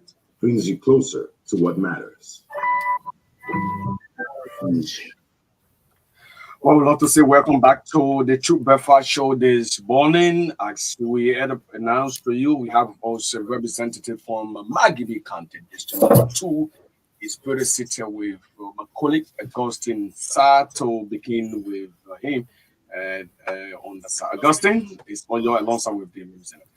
Thank you so kindly, KORRIES. And of course, like we said to you in our intro this morning, we were play host to Margibi County District 2 representative in Alpha News. Of course, a lot to talk about this morning, and we talked about how the just left. And you also listen. But again, also keep being that you can follow us as well on our 2FM via TV page. We are live with this interview. For those of you who are using the internet or who want to use the internet. But let me now, I first want to welcome Jones to Truth FM again. Welcome, Chief. Thank you, Mr. Augustine SAAH. Let me say thanks to your co-host and thanks to those who are following us this morning. And I want to say good morning to all. Indeed, it's been a while. I think that was last year. I can't really right remember. after the election. I can't really remember, but I think the last time here was when I came to provide Clarity. a reporter to one of my colleagues. Right. That been long. So, by the way, how is Margibi County in totality? Not just District 2, because you are lawmaker. Yeah, Margibi is okay, and I think you most often hear the feedback from Margibi as compared to what it was before, and we can say we are prepared for the 2023 election, and you can bear me witness that Margibi is among the populated vote-rich counties within Liberia. Margibi used to be the fifth. Today, I think Margibi should be the fourth. So it means that Margibi is potentially prepared in ensuring that we move to the pool to have the leadership team. Very great. I'm just concerned when you said Margibi is okay, and the previous Margibi, that is, you have transformed Margibi from one stage to another stage, and in what direction? We said change must come, and today were you to go to Margibi County, you see the tremendous changes that have taken place within a relative short period of time. Now, let's now go to an exercise that was conducted recently by your party, the CDC. You went to primary. Did you go to primary, or you went to didn't go? As part of the bylaw and constitution of the Martin Coalition for Democratic Change and the recent framework document that was signed by the political parties that made up the coalition, it was agreed that yes, primary should be one of the mental use in electing candidates that will represent the party in the upcoming 2023 Ottawa election. And as part of that, consensus was also not ruled out.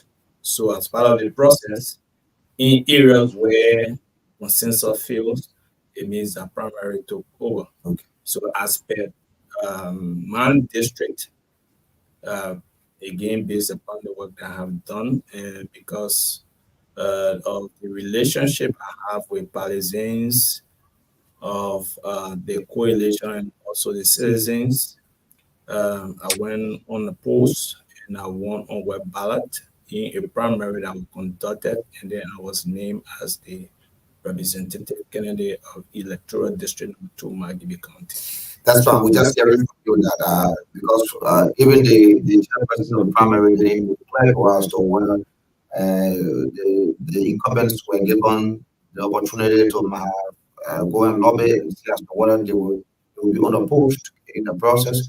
But again, let's understand, the committee doesn't have to tell you for the fact that if primary is declared open and no one registered against an individual, or there was only one person that registered to partake in a primary for a particular district or county, automatically you know the person wins on a web ballot. So you don't have to be told in that line. Were there names that came out that you heard about going to contest against you in the primary, but you were unable to convince to those names or those individuals for now? As far as the record is concerned, Honorable Jones of Electoral District Number 2, Margibi County, was the lone candidate that registered, and the primary committee made that clear by presenting the names of candidates who participated in the registration process, ranging from District Number 1, Masurado,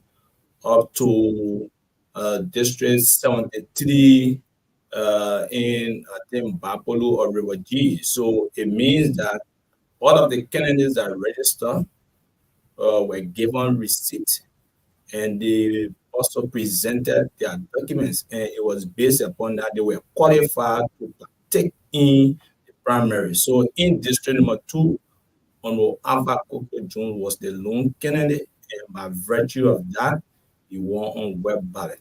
Just to leave you from this primary now, so that we can transition to other issues. There are reports that you certain lawmakers of the CDC entered into an agreement, though into an agreement with the president, that is the president and the chairman of the party, that in as much that you supported this government, Where is the ensuring source? that Where is the source of the report? you didn't enter any agreement. Where is the source of the report? They did enter an agreement Where that you is said the the lawmakers source? should not subject yourself to primary. Where is the source of the report? If you could get, I wouldn't speak to things that are not factual. If you were to So on what ground did you all went and endorse President William re-election? Because we believe President William is competent, he has done immensely well, and we believe giving him a second term, he will be able to do more. All right, so let's go to the county, your district. There were anticipations that you contested the 2020 senatorial election, and you will have just continued that path instead of going back to the district. What prompted you going back to the district instead of going for the senatorial election that you started fighting for? You heard me and been very clear, and I said countlessly that the voice of the people is the voice of God. Okay. And normally, aspect the political arrangement or processes in our country, it begins with a petition. If the citizen petition you based upon the work that you have done and believe you can continue, then obviously you have the blessing of the people. So like in 2020 senatorial election, the people of Margibi County petitioned me to contest and be their senator. But as per the Constitution of the Republic of Liberia, as been sworn in Article 1, they say all power is inherent in the people. They have the will to select or elect their leader and have the will to also remove their leader. So within our life, the people of Margibi County believe that their upper and lower traditions should be retained. Though we felt it was, if you were to ask me today, I would still want to say to you that the issue of upper and lower have not benefited Margibi County. The issue of electing senators should be based on what the person brings to the table. I still maintain that. Yes, but the majority of the people believe that because they are amalgamation of Marshall and Gibi territory, the tradition of upper and lower should stay whole, which again, the majority in politics always get the day. So yes, we are strapped to that. And after the 2020 senatorial election, while people were cussing us, there were people on the field for us who were doing extensive survey to know why the election of 2020 went the way it went. And the people of District Number 2 spoke out loudly. They said some of the reason why there was a low turnout in District Number 2 because they did not want me to be elected as senator because of the work that I've done in a relatively short period of time. So have I gone as senator, those things I have done, who have continued with them, ranging from 50% of my salary being remitted, ranging from in the first year or in the first 3 months of my leadership, I was able to establish a district development council, ranging from in the first year of my leadership, I was able to build a district office. Today, citizen lives cannot be lost in when, as a result of using my oversight to ensure the China Yuan Fund was adequately used to build the longest footpath bridge in Margibi County, ranging to elevating the Childville Public School from a mere junior high school to a senior high school by the erection of an annex, going as far as, let's say, the development are just numerous and coupled with adequate representation in terms of advocacy, ranging from RIA, the Farmington Hotel, the Firestone Management, and so forth. So they said, based upon those things that they have seen, a new lawmaker who had just taken over in less than 3 years and was able to perform, and not just that, was able to go in an election in 2 years, 9 months, and perform the way in which he performed. And that's why I'm asking. By this time now, they should be thinking that you've already completed all for the district, and this is time now for you to go county level. So that's what I'm saying. Based upon the survey conducted, even today, were you to ask some of the people, and let me be clear to you, we ask opinion leaders that we can give you data of those opinion leader acts. And they said, they were very blunt, that yes, we didn't support you in 2020 because we want you to still be our lawmaker. So they were very clear. So again, I believe in the principle and the doctrine of democracy that says all power is inherent in the people and should be instituted for their well-being. So who am I? That brings in the voice of the people. It's the voice of God. Let me bring you to the legislature. A fight that you initiated, your police saw a prudent to give you what you want. That is changing the Habel College that was established in 2012 by the former representative who is instrumentality, the former representative Malazizi. You've been able now to ensure that the college gain a university status with a change in name where. First, let's establish what prompted your decision that is being criticized by some political opponents and some followers of politics that you've not done well to ensuring that Habel College is given a name by giving university wherein the college is not supported fully.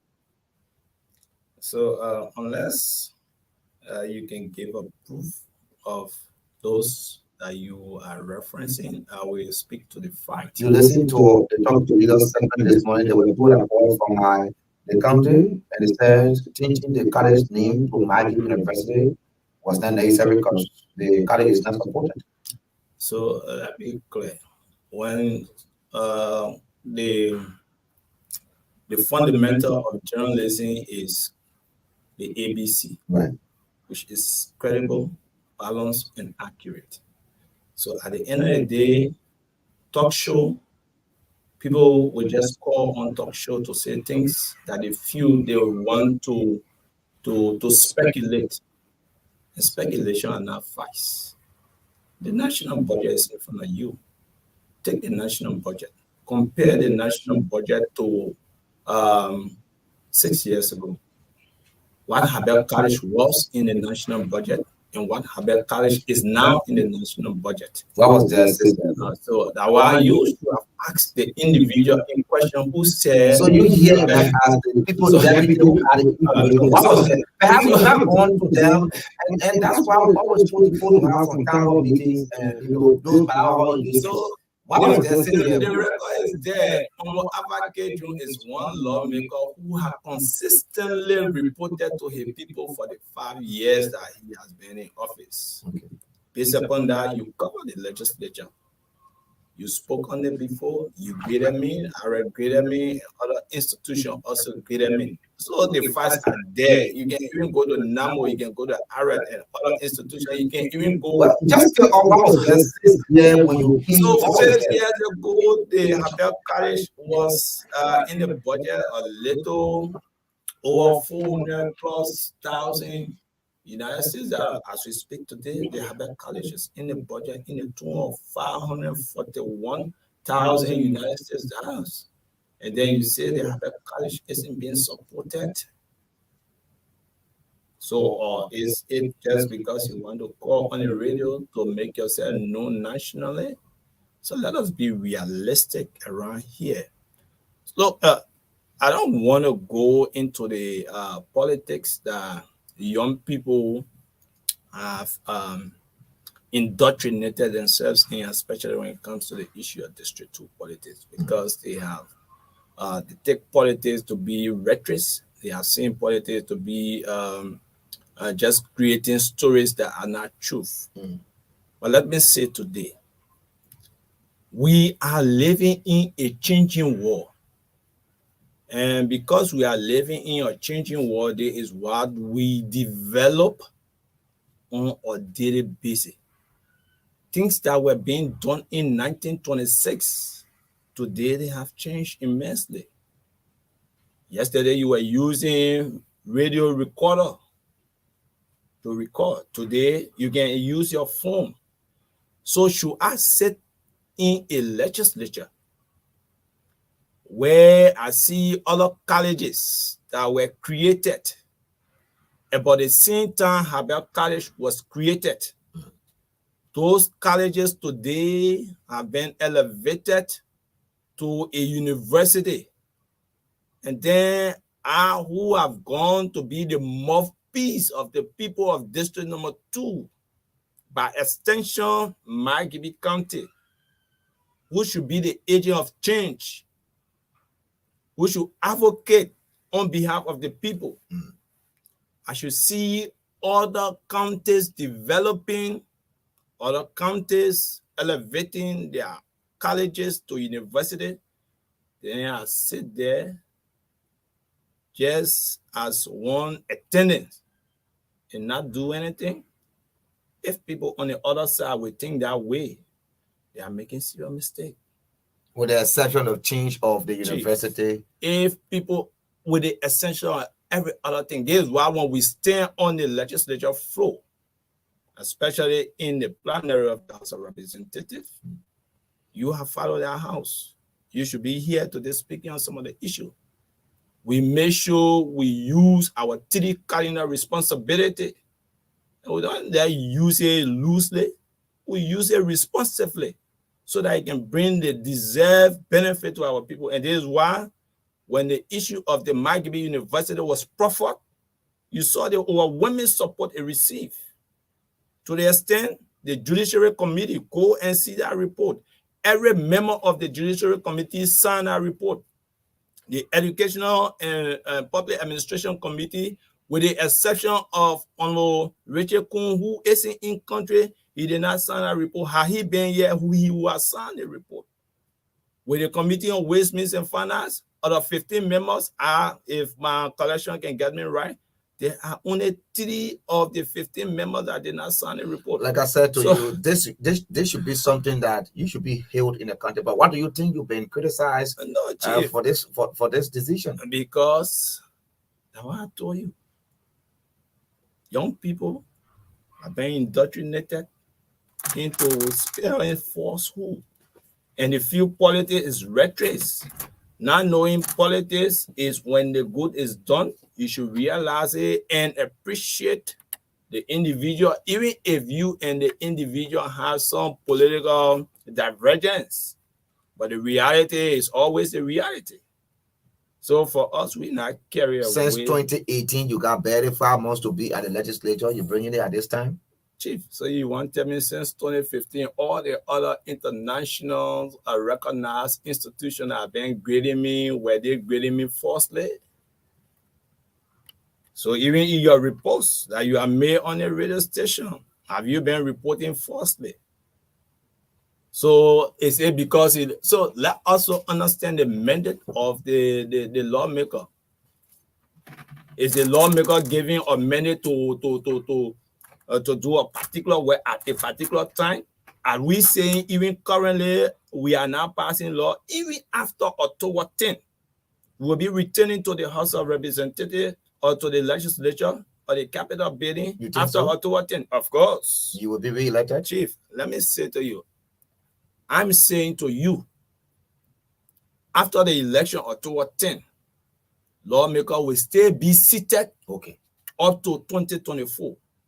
So according to our new schedule, but you will not be allowed to take any major decision. Listen, no, it's not. It doesn't say that. The law doesn't say that. You know, when we sit on national radio or such, in which we have huge following, we should be able to provide information. And this is where a lot of times everybody will just feed their politicians or everyone will just feed their journalists, because when they get their lay, maybe data they put in their phone. They just after October 10, what will you have to do again at the legislature? No, then we can't go that route now. When I sit on the radio, especially as the chairman on information broadcasting, culture and tourism, I should be able to provide information, and especially when information are coming out that are not truth, I should be able to provide the truth. I'm saying to you, after the October 10 election, the current lawmaker will still return to the capital, and they will even have the authority to pass the 2024 budget.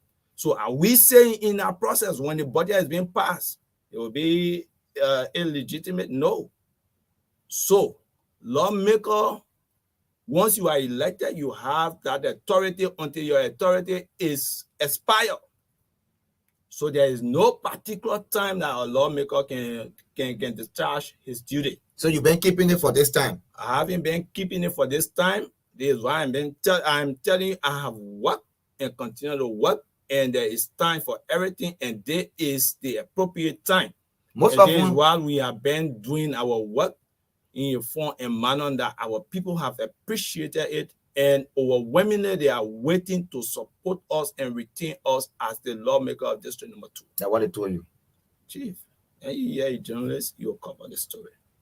Now, it is before the Senate for concurrence. Were you able to settle with, because if you might have that passed at the level of the Senate, then you should also have your senators, the Senator Tonra, the Nukwe, also helping you in the process, convincing their colleagues like you did at the House of Representatives to see the need to ensure that it is passed. Have you started that process? Did they welcome that idea? Chief, let me say and be clear. The issue of Abel College being repealed and a new data be established, calling it the Magby University, reflects the view, the aspiration of the entire Magby. So, whether it was on James Emmanuel Nukwe from the Senate who have proffered it and has come to the House of Representatives, I will have passed it. Whether it was Senator James Tonola who have proffered it and came to the House of Representatives, I will have passed it. It could have been any of the members of the House of Representatives. If they have been the one profiling it, I would have supported it and called for it to be transmitted to the Liberian Senate. So about going even to the Liberian Senate to lobby it, the senators who were elected by the people of Magby County should even see the Magby University as the emblem of Magby. So it should be supported. And let me say, for the sake of consultation, collaboration, and cooperation, we are working with our colleagues on the other side to ensure that the bill, Magby University, be passed into law so that our people can have opportunities. If you read the Constitution of the Republic of Liberia, it is clear that resources of this country should be evenly distributed, that the government should provide adequate and affordable education Do you know what it costs our people on a daily basis to leave from Margibi to come to the University of Liberia? Let's even consider spending $200 as transportation to come to Fender or the Capitol Hill. 200 to come, 200 to go is $400. Considering the person comes 3 times a week, 3 times 400 at 1,200, $5 plus a week. So if the person was to come to school in 4 months, I think we should find a means through which we can reduce the economic constraint and these things continue to impose on our people. Okay. So in that light, it is not anything harmful to create the Margibi University to provide opportunities for Margibians who will become future leaders of this country tomorrow. Okay. Let's go to your district. Let's leave the Margibi College. Habel College. We hope that the Senate will see reason and see as to whether your dream can come true. If it is a dream for you, dream of the people of Margibi County. Okay, it wasn't a dream of you. Dream of the people of Margibi County. I represent the people of Margibi County. So the people of Margibi County speak to me. So they told you for that decision to be taken. An idea was profit, like I told you. I couldn't sit in your legislature where I see other colleges that were established during the same time of the Habel College, and then those colleges being elevated to a university status, and then I sat quietly without doing anything. So based upon that, when the new leadership took over, the new leadership of the Habel College took over, when they visited the caucus, and in my office, I proposed. I said, I've had a dream of elevating the Habel College. So you people go back and see which part of the act that you people want us to amend, including the change of the Habel College to Margibi University. And then when they brought it, I had to be the proponent, or anyone who have been the proponent, I look at it and have to adjust the amendment that they wanted to make and say, but I think it would be better we just harmonize the act to repeal the Habel College, to creating the Margibi University, to other universities around Liberia. So we take into account several university acts and took the good one that will benefit the people of Margibi by profiling the Margibi University Act today. I guess still at the college, KORRIES want to come here. Yes, Honorable, good morning again. I'm concerned about you disclosed recently that, the college with over 121,789 students in that college, and you go in 509 schools across Margibi County. Since this issue was passed by the lower house, is currently at the Senate. I'm talking about what you're discussing now, the Habel College that you wanted to be turned as a university. What have been the reaction from citizens of Margibi County? I was moved, and even today you will listen to a lot of the colors. So let me not be the one blowing my horn so loud, but he has been very jubilant, he has been welcoming, and he has been very supportive that the citizens of Margibi County cannot wait, even the students. Because, especially around these times, people will take everything to be politics. So on this day, when the bill was just proffered, without even saying a word, I just posted on my official Facebook page, Margibi University, without stating anything, but just for the fact people saw Margibi University, there was huge response, positive response. Though there were few, and then the debate starts to generate from there. To the extent when the bill was passed, and others tried to politicize it by saying it was a lip service, the student union, the leadership of the students of Habel College, made an official statement on one of the posts on Facebook. Thanking you. Supporting the idea of the establishment of Margibi University.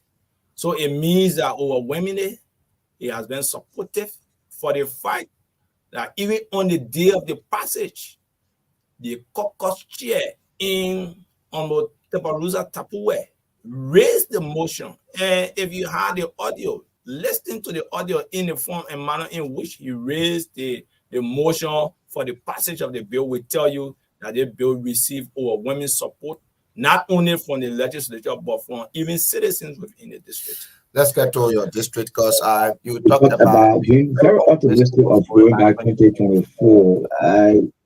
There are people who have made or who made promises up to up to now. now. They've been unable to fulfill some of their promises, and on that ground, some of them may not be re-elected. Have you completed all of your promises made before the 2017 election? Have you completed?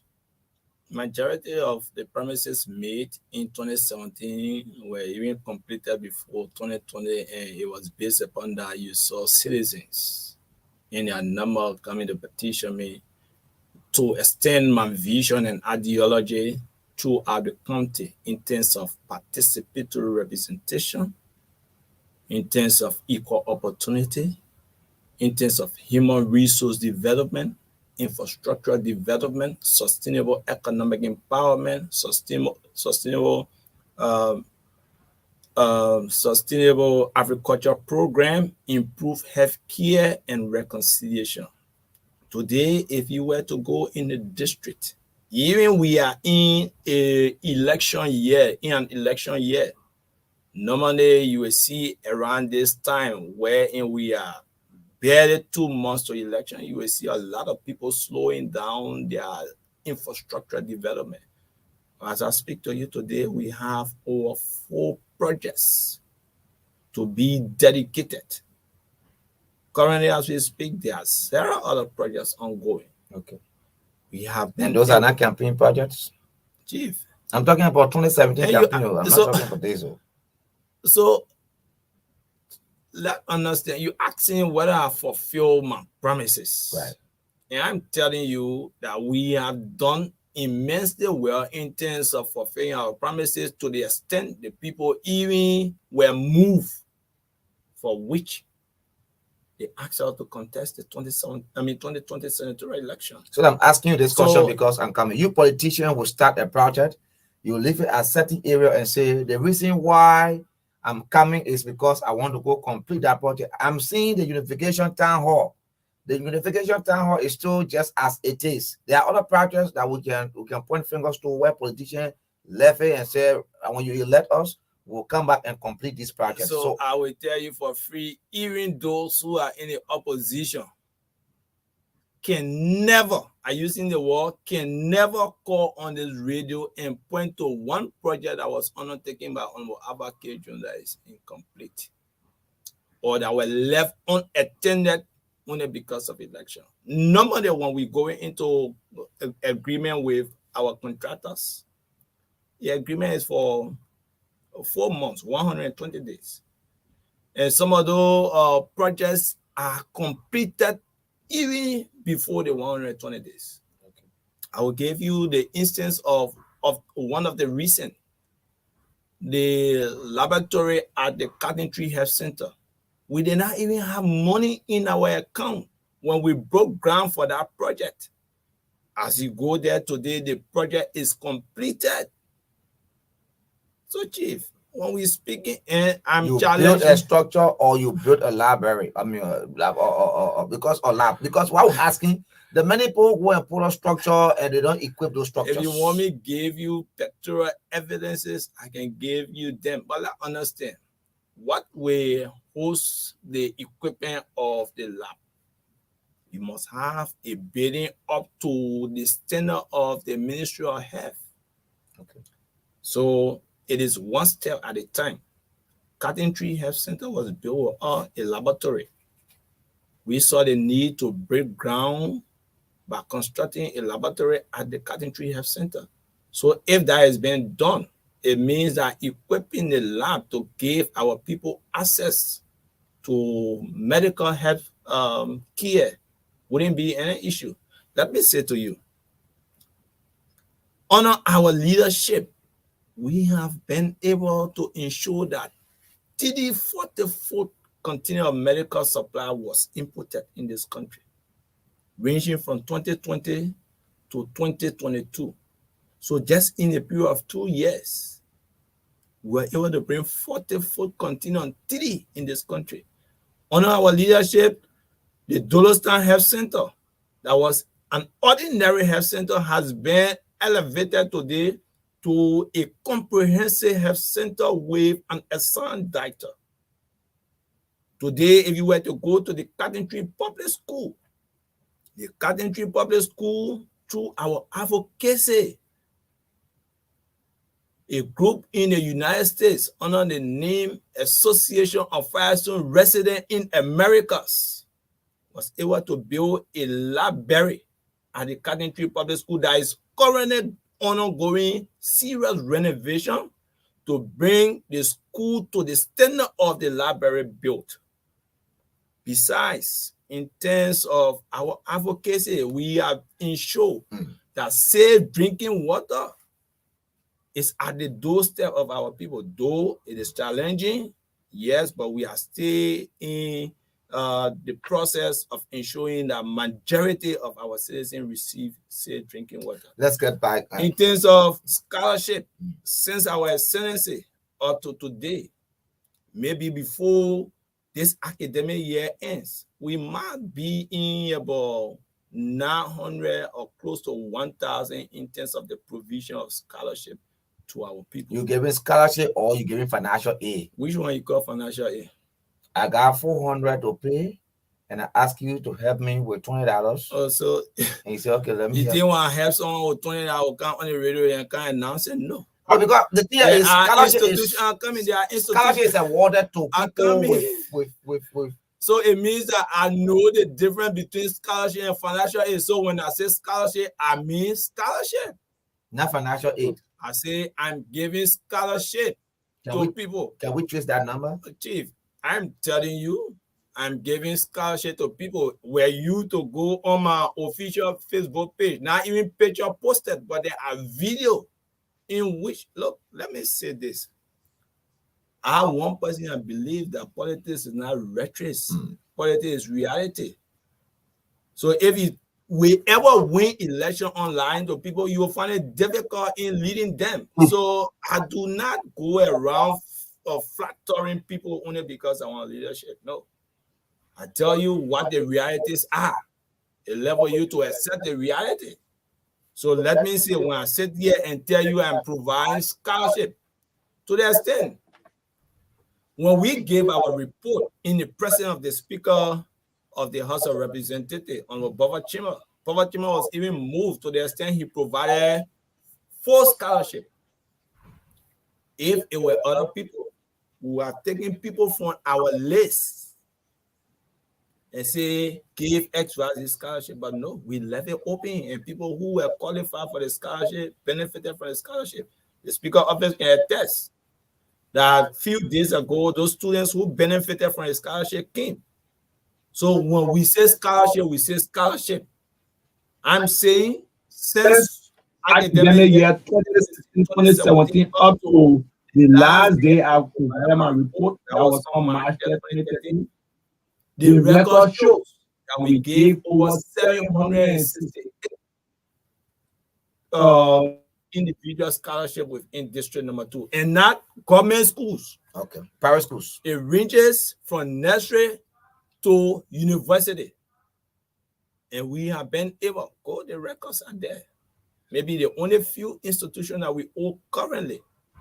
I just attended a program at the Cottington University, the Cottington College in Kagatan, in which I provided 2 scholarships to 2 of the nursing students, which is still on who I haven't paid because the administration has not submitted.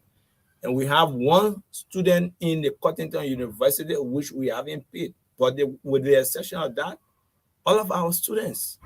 This is why when we pronounce scholarship for a student, the administration doesn't worry. They go sleep because they know that the amount will be paid in full. Your colleagues. So we're not saying financial aid. Okay. We say scholarship. And our scholarship is not perpetual.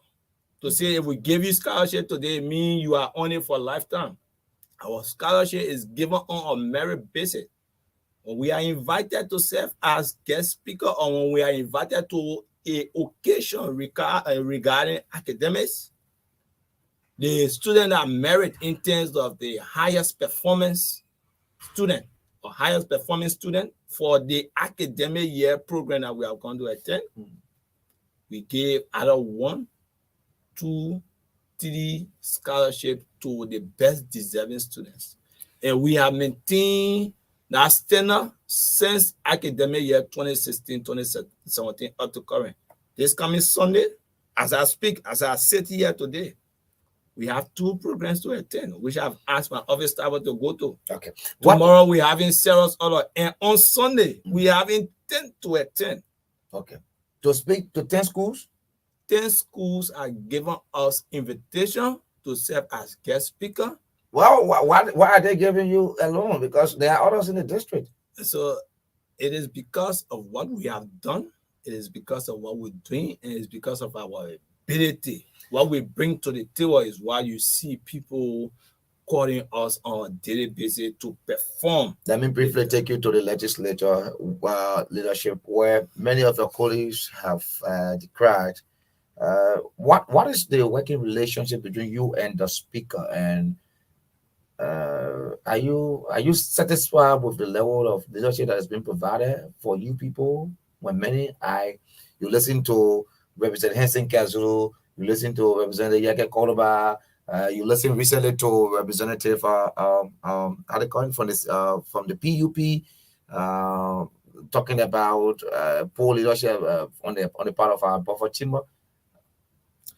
So, Chief, let me say, I am not the spokesman of any of the 72 other lawmakers at the Capitol for the fact that I did not contest in their district, neither did they contest in my district. Have I contested in any of them district, meaning I wouldn't have had the opportunity to be where I am today. We are all leaders. We have gone to represent our people, and for the fact that we have gone to represent our people, things occur differently, and we look at things differently. So were I to speak to the leadership of Speaker Chimas, no leadership is 100% perfect. And this is why it is our responsibility to involve on a daily basis to ensure that our ability to resolve problems are improved. So with those problems that are involved on a daily basis, I believe Honorable Speaker, Honorable Buffer Chima has the capacity to solve them, and we are working on them to ensure that our colleagues who are complaining. Has he provided you a responsive leadership all the time? You're going now gradually because we are in July. I'm part of the leadership of the House of Representatives, virtue of the fact that I am the co-chair on the Committee on Foreign Affairs. Is that why you envisage the one you're experiencing now? I'm telling you, Chief, I'm part of the leadership, and I just told you the essence of leadership is to be able to coordinate, and not just coordinate, but to be able to resolve emerging problems and unforeseen situations. Has your government performed? The city's government that is seeking re-election? CDC has performed overwhelmingly, and it's because of her performance. The people will elect George Weah overwhelmingly at the first ballot on October 10, 2023. So you all believe in this one-round victory thing? If they didn't believe it, I mean, I wouldn't be saying it. And I can tell you for sure, based upon the work done. And let me just take you back. I hear people most often saying the CDC government is unpopular. If anyone thought of that and in the opposition, you're making serious mistake. Yesterday, Ava Jones that sit here today did not support the CDC government. Okay. I have several of my supporters who have not supported the CDC government before. But today, if I'm supporting the CDC government, it means that in terms of political ideology, I believe in the CDC government. And some of my followers who believe in me, I've asked them that we move forward to the CDC government, and they have agreed with me. They are supporting the CDC government. So let me say that on the basis of political ideology, I said in 2017, ask now what your country can do for you, but what you can do for your country, borrowing from a famous United States president, John F. Kennedy. And I also said, as my logo, change must come. Together we can. See, this is a power to the people. If you were to look at the two different wars, but pointing in the same direction, was it effectuated in our action? Yes.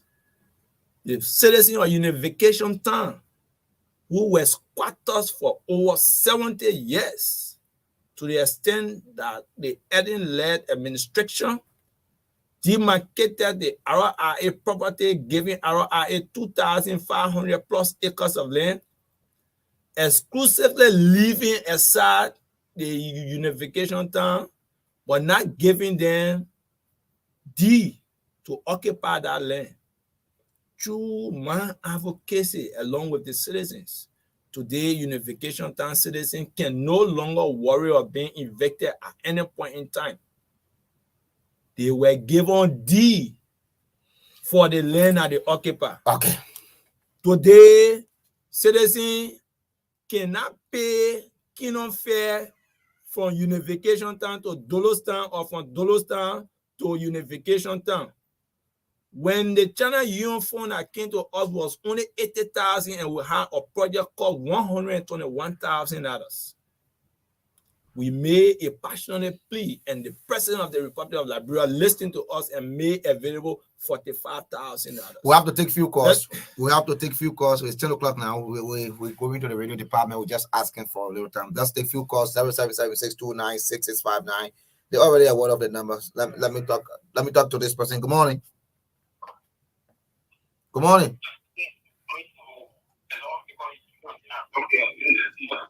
Well, you come in, change your location. Let me talk to this person. Good morning. Good morning, sir. Good morning. Let's hear you. Yes. This is Western Charles Collie on the four-wheel road, District 4, so Phoenix. Right now, I'm calling from the lower company. Let's hear you, Chief. Yeah. Thanks so much, Orange City. Oliver, yes, thank you so much for this. Both of you. Listen to you. Listen to very, very well, and you spoke of IGB. Okay. Thank you. Let me talk to this person. Good morning. Good morning, Good morning. You gotta be swift. good morning to all of you. This is our Okay, good. Okay.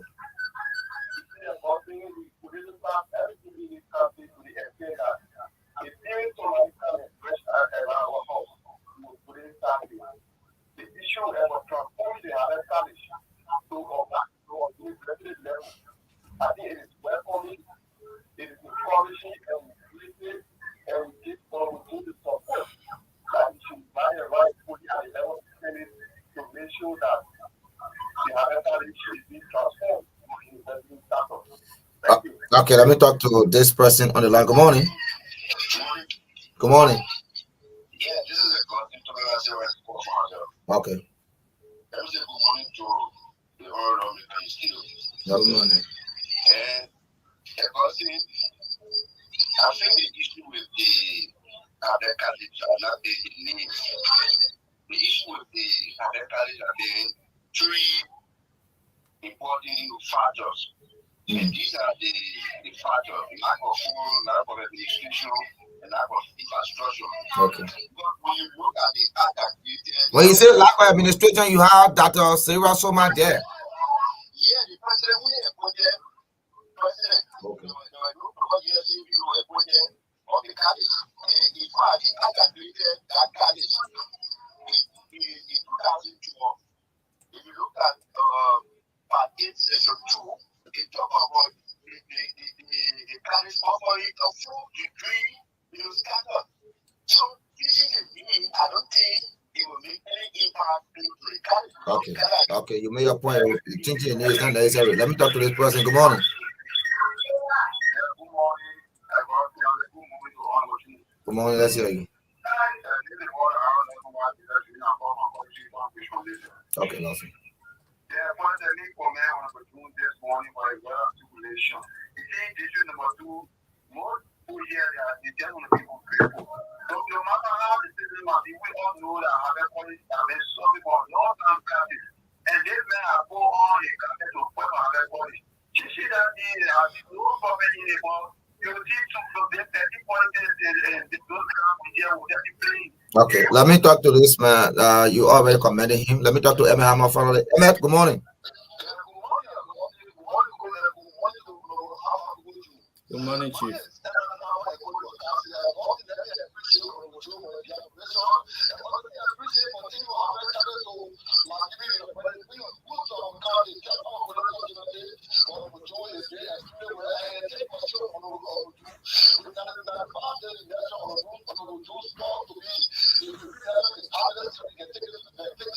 Thank you. Let me squeeze in this person on the line right here from Emmett Hammer. Let me squeeze. Who is this person coming? My phone is. You got to leave the line small, please. Let me squeeze the person. Good morning. Come on.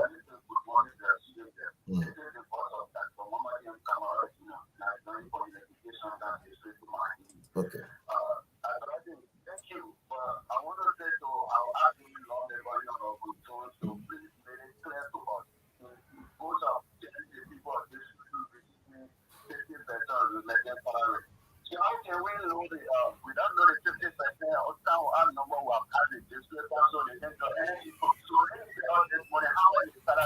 Chief, you can read.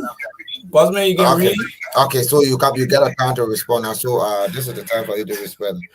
Yeah, So you see commendation. I come in and Chief, I don't want you to eat my time. Let me just respond quick. Okay. So you see, majority of the guys, especially who believe they are in the opposition, will call. Yeah, we just recite recitation. Let me give you an instance. Maybe you did not follow it this morning. One guy called you this morning, and he was calling you Uncle Joe. Did you notice it? Right, notice it. To tell you that this guy just called and recite. So he didn't even know the platform. He did not even know the platform. So the individual in question, Chief, like I said, we do not make politics with rhetoric. We have offered our district report. Everything is in the district report. The fellow in question has received a copy of the district report. He was there. I read the district report, even in the presence of eminent sons and daughters of Margibi County. So which one in that report you didn't understand? The amount that you remitted. I stated to the man I remitted 112,000 plus from, and I stated the maybe you will circle A so that you instantly. Okay, next time I will call him to tutorial so I can provide. But let me say, I hear people say that the issue of the college is not a change of name. So let me just read the people. Sewe has very one. Let me talk to Sewe. Sewe, I just give you this because you my former wife. They say once a boss, always a boss. Good morning. Thank you for the privilege. Okay. Good morning. Thank you for politics. The university status when gained by the college. Now things will happen. It will increase the budgetary allotment. Most of the departments that have been dormant will be reactivated. Even the companies that will form part of the goal financially will help the college. So now things will happen. We don't have a lot of time, but that status alone, my brother, will bring put to the university, increase the student enrollment, and now things will happen. Okay. So let me put this aside. I will comment on with Jones for the one he had done to raise that standard from the school to the university level. Now things will happen. Most of the will be activated. Okay, boss. Once a boss, always a boss. That's why I gain that. So let me see. I listened.